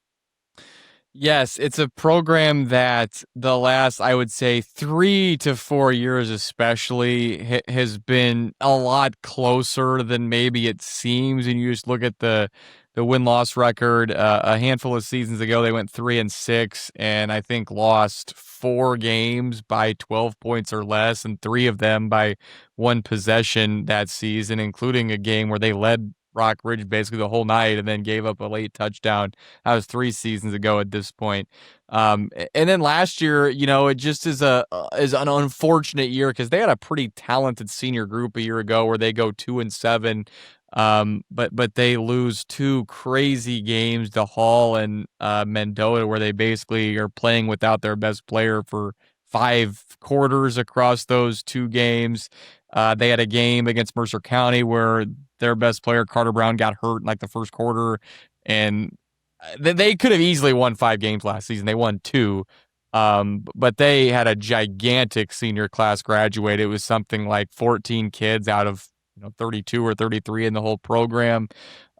So coming into this season, it's kind of been the story with Sherrard the past handful of seasons, is the numbers game, right? And they had to forfeit a game last year because of a sickness outbreak that happened. They didn't have enough kids to play against Princeton last year in week 3, I think it was. So I know when you look at their roster this year, their senior class is really small. It's like 3, 4, maybe 5 players. Their junior class is a decent sized number, but I think over half of their kids, 9 through 12, are freshmen in the program. So it's something that for this program, and they've played like 2 JV games the last couple of years, I think it's imperative for them to play junior varsity games this season. I know this is like a varsity podcast we're talking about, but just for the program, their freshman group, it's a big number. They think they're talented kids. They're really high on them. They have to keep those kids out, and you can't have those kids not play a game the whole season or throw them to the wolves in varsity games where they have no chance to compete. I think they have. It's a hard situation to be in, and I think they've probably had some difficult conversations about, what are we going to do? How are we going to get through this season? From when I've talked to people, they're confident they're going to get through a varsity season. They're confident they're going to get through a JV season too. I hope that's the case, but look, the blueprint is there, right? By another program in this conference. It's a hard decision to make sometimes, but sometimes you have to make the decision, right? I'm not saying that Sherrard should cancel their season or whatever, but if they have enough kids to play varsity and it's safe and they're upperclassmen, do it by all means. But they have to let those freshman kids play games this season. That just is the fact of the matter. We cover Sherrard really closely, and to me, that's the big story for them this season. Is it's hard because you need to do right by the kids who have played for 4 years, and the senior kids deserve to play varsity football. But if it's not safe, and if you're playing freshman kids by attrition, you shouldn't play varsity football games. And I'm not saying that's what they're going to do, but it gets to a point where if a couple of kids get hurt or something like that happens, that's the situation they're going to be in, and you just can't do that. So that's my outlook on Sherrard. I think that, they have some upperclassmen talent, but the numbers just aren't there this year, I think, for them. But I like what Coach Weigel has said is very positive. I saw him working at a 7-on-7 event, really hands-on with the varsity team. And then what I loved is he was super, super hands-on with their JV group too, and the varsity team wasn't playing. So it's a reclamation project in that program. They've struggled for a long time, and you have to get in at the ground floor. I've really liked what I've heard from him. I liked what I've seen from him. So this is year 1 of hopefully, a long run for him. He's a really young guy, but there are challenges at Sherrard that we've talked about for years when it comes to football. But the thing that I like about there is you can win there. They're successful in pretty much everything else athletically. They've had a great run the last couple of school years, really. So if you can get people to buy in, that's a community that will support you. So I wish him the best of luck this season moving forward, but it will be a challenge just because, those numbers, it's hard to get through seasons when the numbers aren't great like that. Yeah. I think I was really impressed talking to Coach Weigel. It's his first head coaching job. So, there's parts of it that maybe you need to weather the storm, right? Like he's stepping in, he's going to try his best to rebuild this program. And I don't know if it'll happen overnight, but what I really like, what I heard from him, and you talked about his commitment level in being hands-on and coaching. I really am impressed with kind of the way he really dives into film, calls himself a film junkie, and really he watched every game of Sherrard last year twice over to kind of see what happened, what worked, what didn't work. So I think I really love the idea of he's really analyzing all of it and trying to figure out what will work moving forward. I think looking at this, roster, like you said, small senior group, but a good group of juniors that have a lot of talent here. Landon Clark, a running back and a defensive back. You have Harper Farwell as a tight end and also an offensive lineman. You have, he'll be on the defensive end as well. Stephen Hollins, a fullback and a linebacker. Corbin Devlin, a tight end and a defensive end.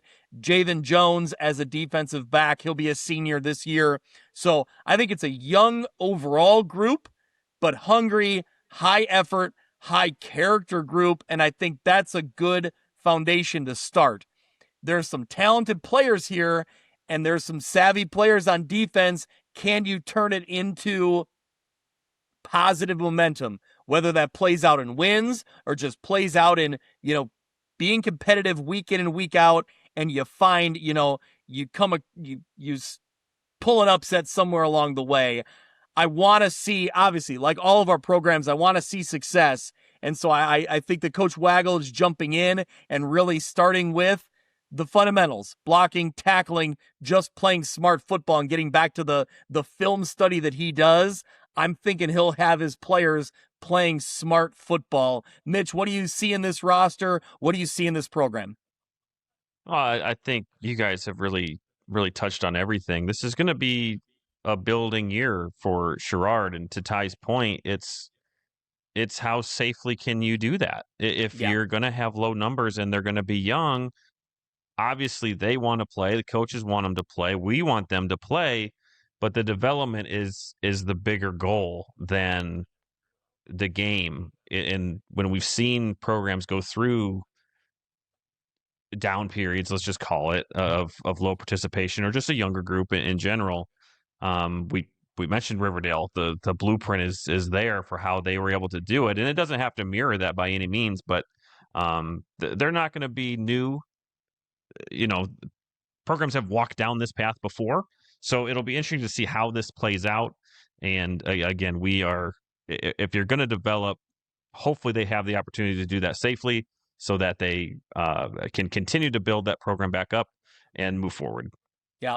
Sherrard, they will have a challenge in week 1. They'll go on the road to Newman on a Saturday afternoon. So their schedule every year is like that. They never get to ease into a season. I mean, the one year it was Rock Ridge, Newman, Princeton back to back to back for them. I think this year they play Rock Ridge week 3. Yep. And that's just the thing too. I talk about this with Sherrard football all the time. It just feels like they can never catch a break in any way, shape, or form, whether it be the schedule or injuries or a weird hand, foot, and mouth outbreak last season, and then a weird ejection where their best player stiff arms a kid and gets thrown out of the game and then can't play for basically their 6 most pivotal quarters of the season. And this year, I think one of their junior kids broke a leg in an 11-on-11 workout. So they're already down, an upperclassman. It's just but the thing, though, that kind of why I'm saying this is because the last handful of years where all these things have kind of gone wrong that have been out of the kids' control. I mean, again, this is now the 3rd coach in 3 years for them. Those kids play so hard, man. They really do. They battle and they tough it out, and they will this season too, because that just is kind of how they are. But that's one thing that I think is really impressive about that group of kids is, despite the kind of cards being stacked against them in many ways, like last year especially, they played so hard. And I know it's a lot of those kids were around that team last year and were a part of that team last year. So I expect the similar type of fight from them this year, and I hope they're able to see some success. And like Greg was saying, success is defined differently from program to program, right? Princeton's success is different than Sherrard's right now, right? They're just at different levels. And I think Sherrard can have a successful season for whatever that is. It's year 1 of a new coach, like we've talked about, low numbers. If they can get through it, play hard, there's a lot that I think they'll be able to take away from this year. And you never know. I mean, if you're able to field a team you never know, what type of competitiveness you can put out there. So, like I said, I wish the best of luck to those kids. I know they'll play really hard, like always. Well, and 5 of their games are against teams that won 3 or less last year. So Right. it's not a complete gauntlet like we've seen or teams that we've talked about already. Sure, Newman's on there, Rock Ridge is on there, Princeton's on there, Monmouth-Roseville's on there. So those 4 certainly are going to be tough. And I'm not saying any of the other games won't be, but what I'm saying is there are teams that are in maybe not the same situation, but maybe similar types. When you talk about the Orions or the Kiwanis, Mendotas, there's a little bit of that going on in this division, and so there could be games there where if they're healthy and then playing well, they're going to have a shot. So, yeah, it's going to be tough, but it's as long as everyone's safe, I think we can see good things out of Sherrard. Yep. And Ty, back to your point that, success looked different 4 years ago for Riverdale compared to what success for Riverdale looks like going into this season. So I think that there's a blueprint already laid out in the Three Rivers that shows you can get back there. It's possible. So I think that for Sherrard, they're at the ground floor. They're starting out and see where they can get. So, all right. Well, speaking of another team looking to make a turnaround, Kewanee Boilermakers. Last year, no way to sugarcoat it. It was tough. It was a really tough season for Kewanee. Head coach Matt Taylor, they went 0-9, but here's the good part. They return, if these numbers are correct, 10 starters on offense and another 10 on defense. Like, that's remarkable. A lot of players that saw a lot of varsity action, and I don't care win or loss or what it was last year. I think it's a lot of game experience. They see varsity speed and they get used to it. That should pay dividends heading into 2026. We'll talk about some players here. I think it starts, we were really excited about running back Ace LaFollette last year. He's a junior this year. I've seen, signs of, him over the years. I think he'll be an impact player. Eli Dennison is a junior as well. He'll also be a running back for that squad. Leon Taylor is a junior. He'll be a quarterback. So already I just named 3 juniors that, they've struggled last year at the varsity level. Can that pay off now? Looking at first team receiver Chris Crow, Damian Taylor as a senior, Carter Ensley also as a senior wide receiver. And on the offensive line, Cannon Griffin, Camden Hicks, Jesus Martinez, and Juan Zepeda. So there's a lot there. Just a lot of names. It's 10 on offense, right? Another 10 on defense. Crow and Taylor and Ensley.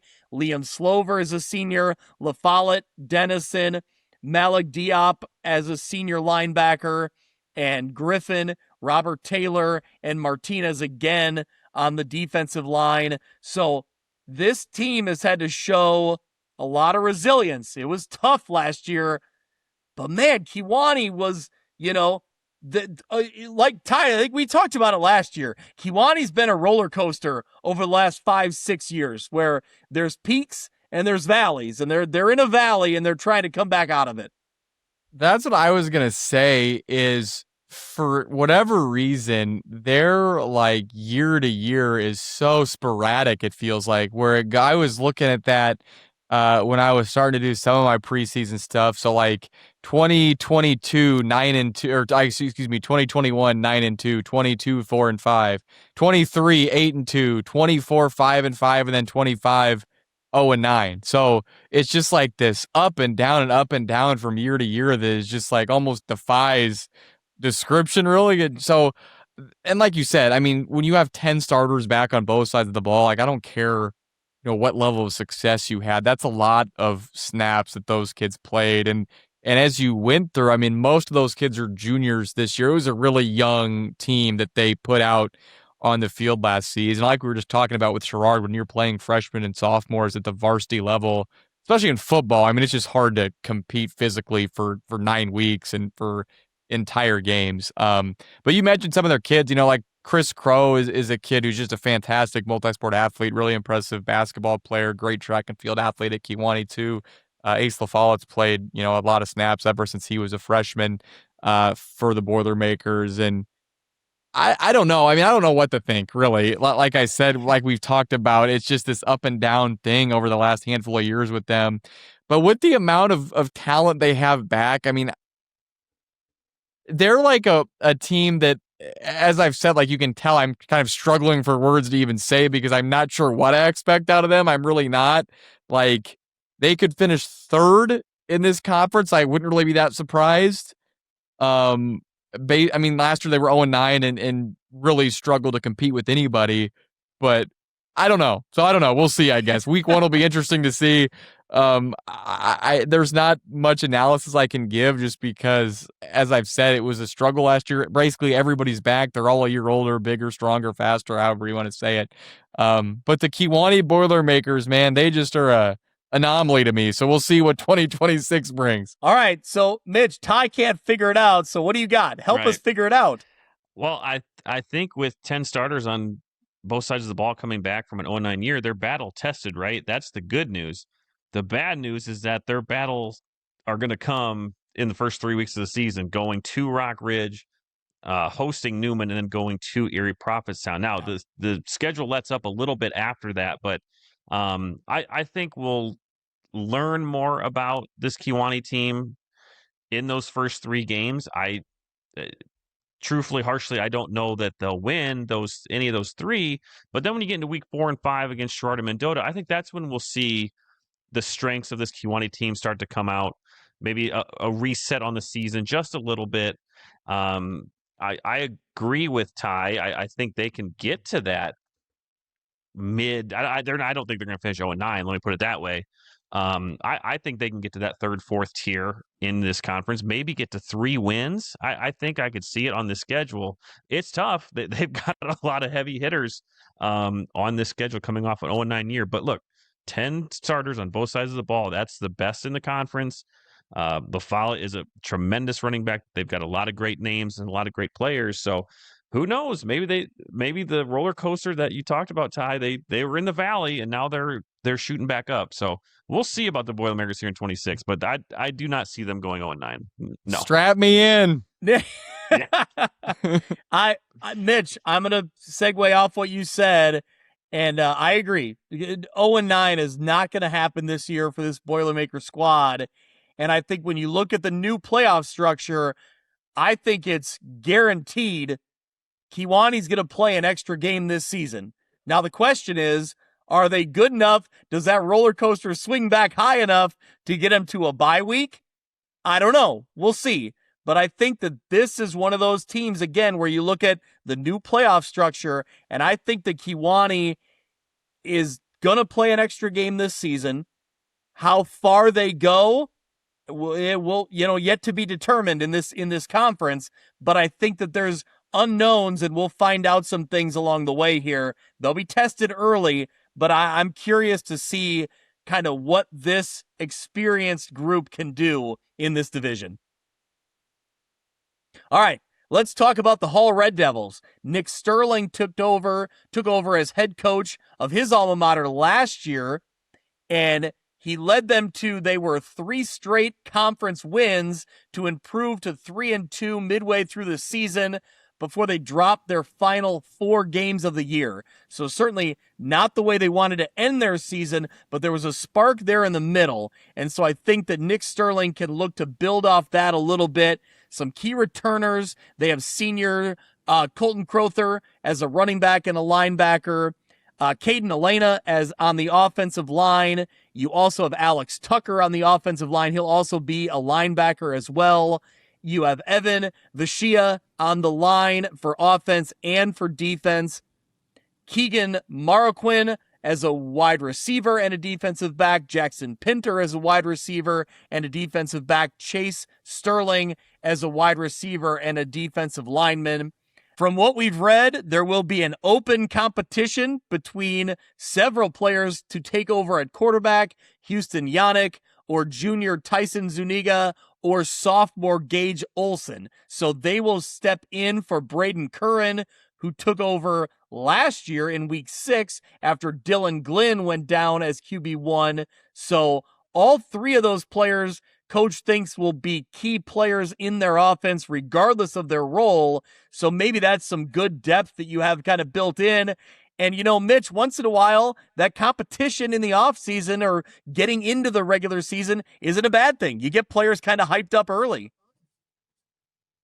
Yeah, no doubt. It's just with this new schedule and trying to get everything up to speed maybe a week sooner than you may would have liked. It's still the same amount of time. It's just a week sooner. But I think this Hall team takes a step forward. I think their schedule is favorable. 4 starters back on both sides of the ball. I think their line is going to be a key for them. Certainly, we talk about winning the trenches. Could help them in some of these games. They're going to start off with Murco in week 1, but they got Orion, they got Mendota. So I think we're going to find out how Coach Sterling has these guys ready to go. Maybe the quarterback situation is a little more solidified by then. Certainly, they're going to be tested in week 2, hosting Riverdale. But I would think when they get into that week 4 and in week 5, the first kind of half of their season, they'll have things figured out and they'll be able to make a run to get into that 3-4 win range and get a postseason berth. So, Ty, you'll get a look at the Red Devils in week 1. They're headed to George Pratt Memorial Field. What do you think about this Red Devil squad? They're always a team that they're in the mix in the middle of this conference. In the last few years, that's always been Princeton and Monmouth-Roseville they've had to deal with, and Kewanee before that. So, I will say this before I get into that. I had to go to Hall in Spring Valley for a basketball game last year. Enjoy the trip to Aledo. That is a long, brutal trip. Aledo to Spring Valley, not a fun one.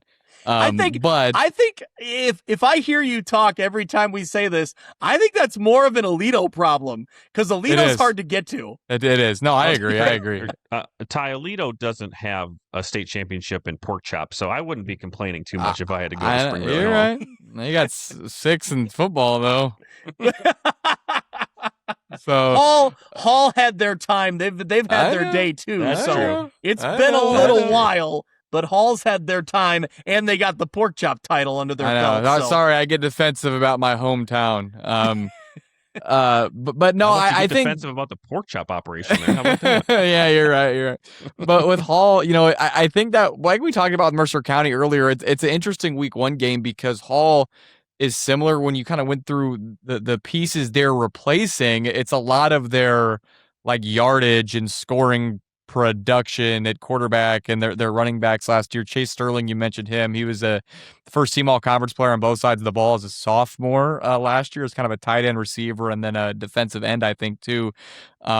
So it's a similar story with them in Mercer County, which is what makes that week 1 game so interesting, I think, is there's a lot of kind of new faces for both teams. And I do think, like to your point, that Hall's remaining schedule is probably a little bit easier maybe isn't the word, but not as manageable. It's manageable.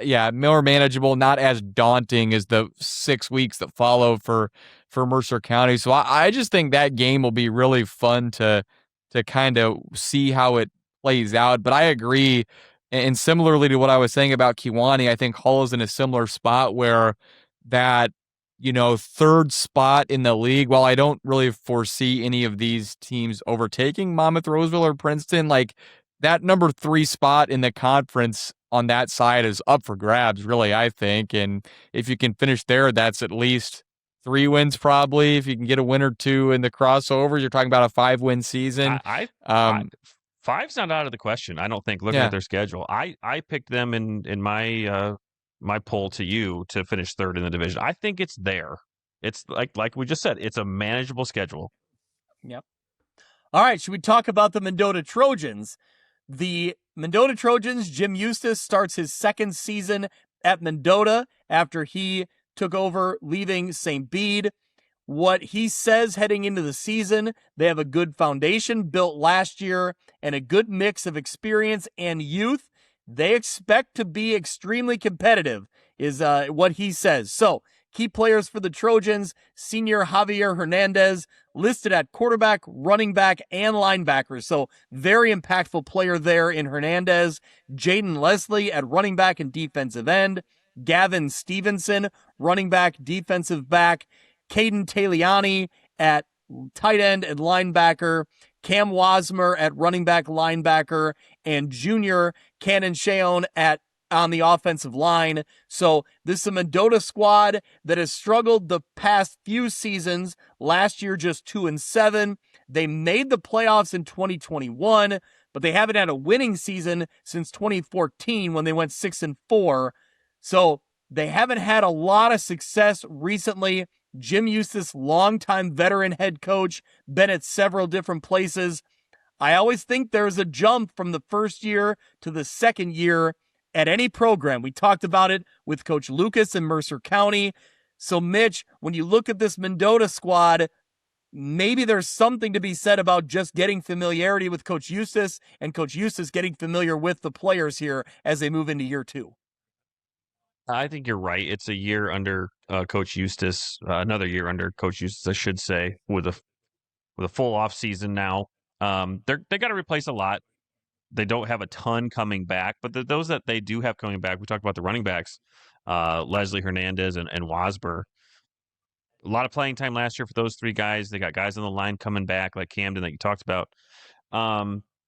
So, yeah, I think looking at their schedule, it's kind of the same that they've got a week 1 game at Orion. I think we'll learn more about Mendota there before they play EP and Riverdale. Another team with a manageable schedule on this side of the ball, or on this side of the conference. It's just a matter of who's going to win these toss-up games that we think are manageable for each team. But I think, again, I don't know that they're going to be 2-7 once again, because I think they've got enough coming back. But it'll be interesting to see how Coach Eustace has these guys ready. I mean, they were 2-7 last year. The 2 years prior to that, they had won 1 game. So he got off on the right foot. It's just how do they take that next step, and what's that look like? Yep. Ty, you do not have to make the trip to Mendota this year. I see it in the schedule here. So no, I don't. I made it last year, and that's kind of something I want to talk about. Is because, and Mitch mentioned it, that they had won 1 game the previous 2 seasons before Coach Eustace took over, and they won 2 games last year. They were much more competitive last year too. Even their losses, a lot of them were much closer games than they had been in the 3 or 4 years even previously. And I went to the last time I was at a game at Mendota before last year was I think 2 years previous to that, and the vibe was so much different last year than it was the previous time I was there. There was a crowd that was into the game. And this is a week 9 game last year with nothing on the line, but people were excited. They had a big crowd out there. There was noise. Whereas a couple years ago I went and it was just you could just tell there was really not a whole lot of, belief maybe is the word, or apathy maybe is the right word. And I think that feeling is gone, at least from what I've gathered. So, year number 2, like you said, Greg, I think there's always a step forward just because everybody's more familiar. And like Mitch said too, you have a full off season with everything. So I think that obviously Coach Eustace has had success where he's been before. And as we've talked about on this side of the league, there are winnable games. Now I don't know if Mendota is necessarily favored against this team or that team, but there are winnable games for them this year for sure. And I think, a lot of these interdivisional games will kind of come down to just whoever plays cleaner, because a lot of these teams feel like they're pretty similar and pretty evenly matched. And Mendota certainly is in that mix of teams that I think, if things go well, they theoretically, I think, have a chance to be number 3 in the conference, like I said, with Holland, Kewanee too. Yeah. All right. One more squad to cover here. The champs from the past couple seasons in this Three Rivers, Mississippi division. You have Monmouth-Roseville. So the Titans, led by Jeremy Adolphson, 10-2 a year ago, a 3A quarterfinalist. They got that huge win on the road at Bloomington Central Catholic. So they were 5-0 in the TRAC Mississippi a year ago. They return 3 on offense, 3 on defense.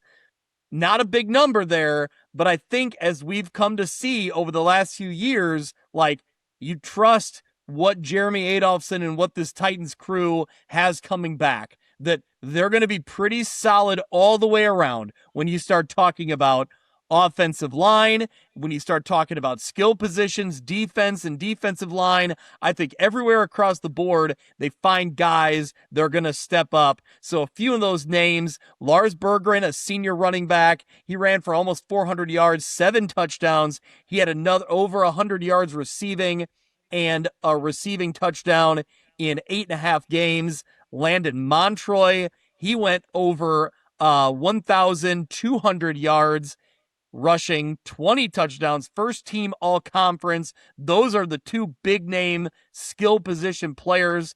You have a junior, Kane Johnson, stepping in at quarterback. Andrew Snyder is a sophomore. They expect to get some carries as well at running back. You start looking at Keegan Smith, a junior tight end and running back. On the offensive line, Braylon Hughes and Caleb Porter. So some names we're really familiar with on that offensive side of the ball. That continues to the defense as well.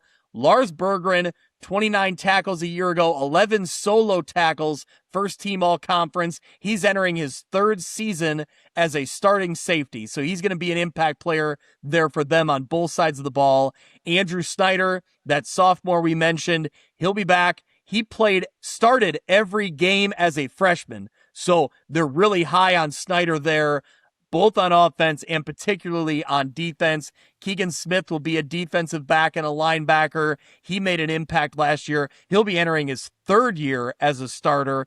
Caden Russell, a senior defensive back, 33 tackles, 14 solo, 5 tackles for loss. Ty Moore, a junior linebacker, and Landon Peterson, a junior defensive back. So, Mitch, I read through the gauntlet of names there. Some we've heard, some maybe we're getting familiar with, but a lot of starting experience coming back for this squad. Yeah, if I had to guess who the top 2 rushers are going to be in this division, I think they both play for Monmouth-Roseville. I think Berggren is really going to have a breakout year. And it won't surprise me if Montroy is closer to 1,500 yards and 25 touchdowns this year. I think Montroy is arguably one of the best running backs we'll cover in our area, and I certainly in this division. So I think even with a new quarterback and maybe not as many starters coming back as they have had in years past, they're going to reload. And with those 2 guys running the ball, they're going to be able to control the clock like they like to do. I'm excited for Monmouth-Roseville. I think they're going to look a little different, but what they've got coming back and the experience that they've got of the guys coming back is going to set them up really well. And their schedule is a little bit front-loaded. And once they get to week 5, I think they win out, and they're going to be hitting the playoffs on a really good stretch. Yeah. Ty, this is a program we've talked about over the years and what Jeremy Adolphson has built, and he's said it going back years ago, that what he always wanted to build at Monmouth-Roseville was a team that coming into the season, that the name recognition alone gave them that edge, right? And he wanted to build a program where that was going to be the case. And I think that more than ever, you're getting there. Maybe you already are there, but I think now it's almost time to prove it, right? For this Titan squad, that they're the name now. They kind of are the name. So can they continue to prove it? Yes, what he's built as a program, I think you just say it like simply like that. You know, everything they've done the last handful of years are things they have never done as Monmouth-Roseville before. They've been in the playoffs, 5 years in a row, maybe? I don't have that number off the top of my head. Double-digit wins for the first time ever last year.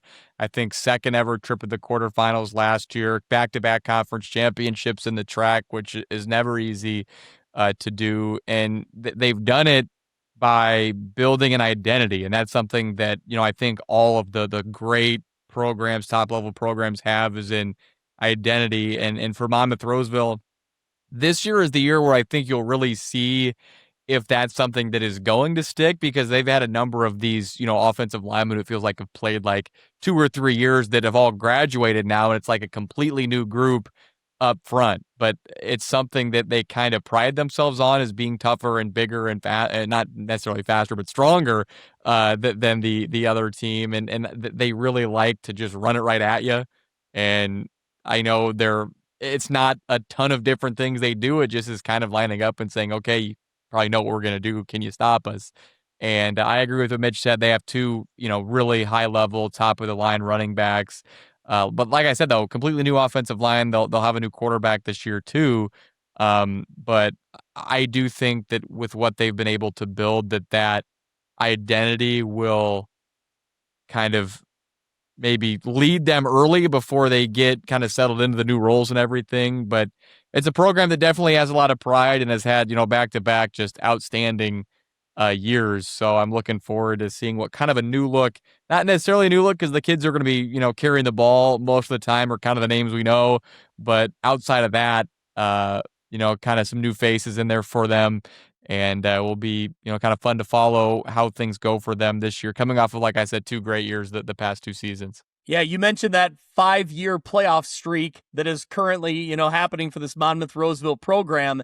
Jeremy Adolphson mentioned that this is their best summer workout attendance, going back through that streak. So I think that speaks to the buy-in, right? That these players see it now year over year, going back to when they were 8th grade or freshmen. They see what it takes to win, and it's proving to play out in this, in the results. So I think there's a lot to be excited about. Mitch, what do you see in this Titan squad?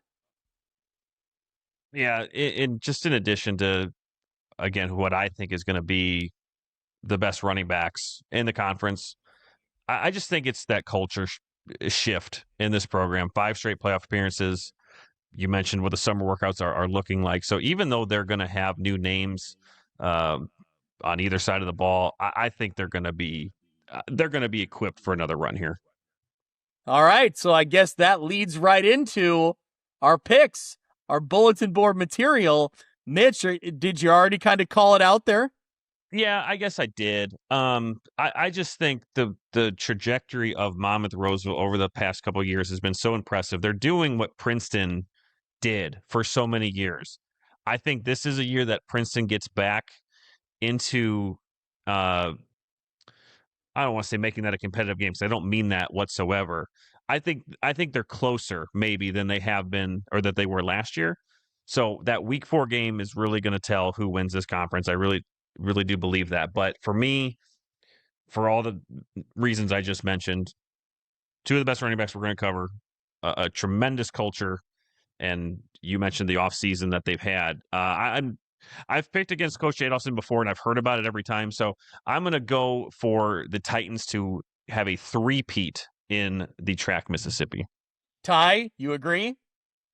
Here's what I'll say, everybody. And to Mitch's point, we do these weekly picks once we get into the season. And when you pick against a team and they then win, there's not a group that lets you hear about it more than the Titans do. And I love that. I do love it. And the last 2 years, I think I've picked Princeton to win the conference. I've been wrong. I've picked Monmouth-Roseville to lose more games than they have the past couple of years in our weekly picks, and I've been wrong. I've heard about it every time. I've had videos sent to me. I've had tweets sent to me. At one of the holiday basketball tournaments in Macomb this year, Monmouth-Roseville, they were getting ready to play, and a couple of the kids came by me, and they asked me, why do you pick against it all the time? I said, well, I did like twice maybe. So through all of that, I'll take the Monmouth-Roseville Titans. Unethical. They're bullying me into it. They're threatening me into it. I'll take the Titans for a 3-peat. I believe it was at a Love's gas station somewhere down Interstate 80 where the chant was heard from the back of the bus, never pick against the Titans. Yeah. So an all-time instant reacts moment. Yeah, Exactly. From the bus. So I'm going to follow suit, and I'm not going to pick against the Titans. I also say they are my favorite to win the conference. So there we go. That's the pressure's on now, right? Because now we are picking the Titans. So can they follow through? Can they get the job done? I'm going to say my sleeper team in this mix here, I think Princeton's going to be right up there. Can Kewanee, with the experience they have back and the talent they have back, can they upset somebody along the way, and can they get up in that top tier? That's just, I'm saying that maybe is a sleeper team to watch out for. So there you go. There's the TRAC. There's the Mississippi. That's the Three Rivers. Ty, you need to get yourself a Friday Night Traction shirt. I do. Yeah, I do need to. I'll order one. There you I go. need to do that. Or maybe you should just bring one for me Sunday. I was going to say, I could probably make that happen. I could probably figure that out. Come on now. So, all right, boys. Well, it's been a ton of fun. And I can't wait to get going. Ty, you going to jump in on some instant reacts when you're not driving back from here, there, and everywhere? Yeah, I'm looking forward to it. And by the way, we referenced our weekly picks, and guys, I've got big news for you, okay? Yes. We're expanding a little bit here. So do you want to hear our full, this is breaking news to you guys. Do you want to hear our full list of competitors for the year? I can't. Well, let's go. What do we got? All right, so it's us three, of course. Ty, Mitch, Greg. We have my dad back with us. Yep. Okay, we're not done adding yet. Matt Randazzo is joining us. Yes. It's like we got Dan Patrick. It's unbelievable. And then our sixth and final contestant. You want to know who it is? Oh, God. You guys know, don't you? You know who I'm about to say. It is the one and the only, the king of the Davenport public school system, Brian Stocking, who texted me today and gave me his conference championship picks. You know what? Can I read Stocking's conference championship picks? He sent them to me. You should have let off with this time. Yeah. I can't believe you held on to this information for 2 hours. Who do you think? Okay. Who do you think he has on the Mississippi side first as his favorite? Okay, it's Monmouth-Roseville, and we should all get this one right. Who's his favorite to win the Rock Division? Give me Riverdale. The Riverdale Rams, Yes. baby. But he will say he has no biases. He has no biases. He has not. Of course not. Because he texted me all those, and then I asked him. I said, "Do you want to be part of our track picks this year?" And he said, "Sure thing." And I popped the champagne. Let's Did he go. already send you all 9 weeks already? I would imagine he has that ready to go. No, but he asked me if I was going to be in Moline on Sunday, so I assume that Stock's going to be there. Yes, Stocking is going to be in the house. You just got like 50 more people to come now. Well, that's one more cheap plug for the other bar in downtown Moline. This Sunday, August 9th, 4 to 6:30. We're going live. It's the second annual View from the West kickoff party. Brian Stocking is gonna be in the house. It's gonna be awesome. Shout out to the other bar, but we might want to check what the Mark's availability is just to make sure it can have the capacity that we might be expecting with Brian Stocking. The Stocking fan club. That's right. Yeah. That's right.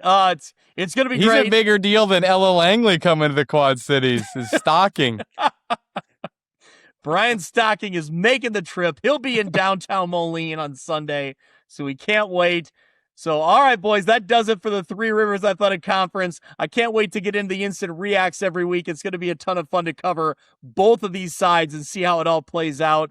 We'll see everybody on Sunday at the other bar. Thank you so much for listening. Thank you for subscribing, for following along. Next week, the Western Big Six preview. I haven't even told Matt Randazzo yet, but he's going to be in on that show, Mitch, to help us preview. So, yeah, I figured he'd be on it. So there you go. All right. Well, thank you to everyone who listens. We will see you at the other bar on Sunday in downtown Moline, 4 o'clock. Be there. That'll do it for this week's episode of View from the West. I encourage you to subscribe on YouTube and follow wherever you listen to podcasts. Find us on X and Instagram to keep up to date on our latest news and content. You can also contact us through email, viewfromwestpod@gmail.com, to share stats, stories, or information. Thank you to everyone who listens and supports local football.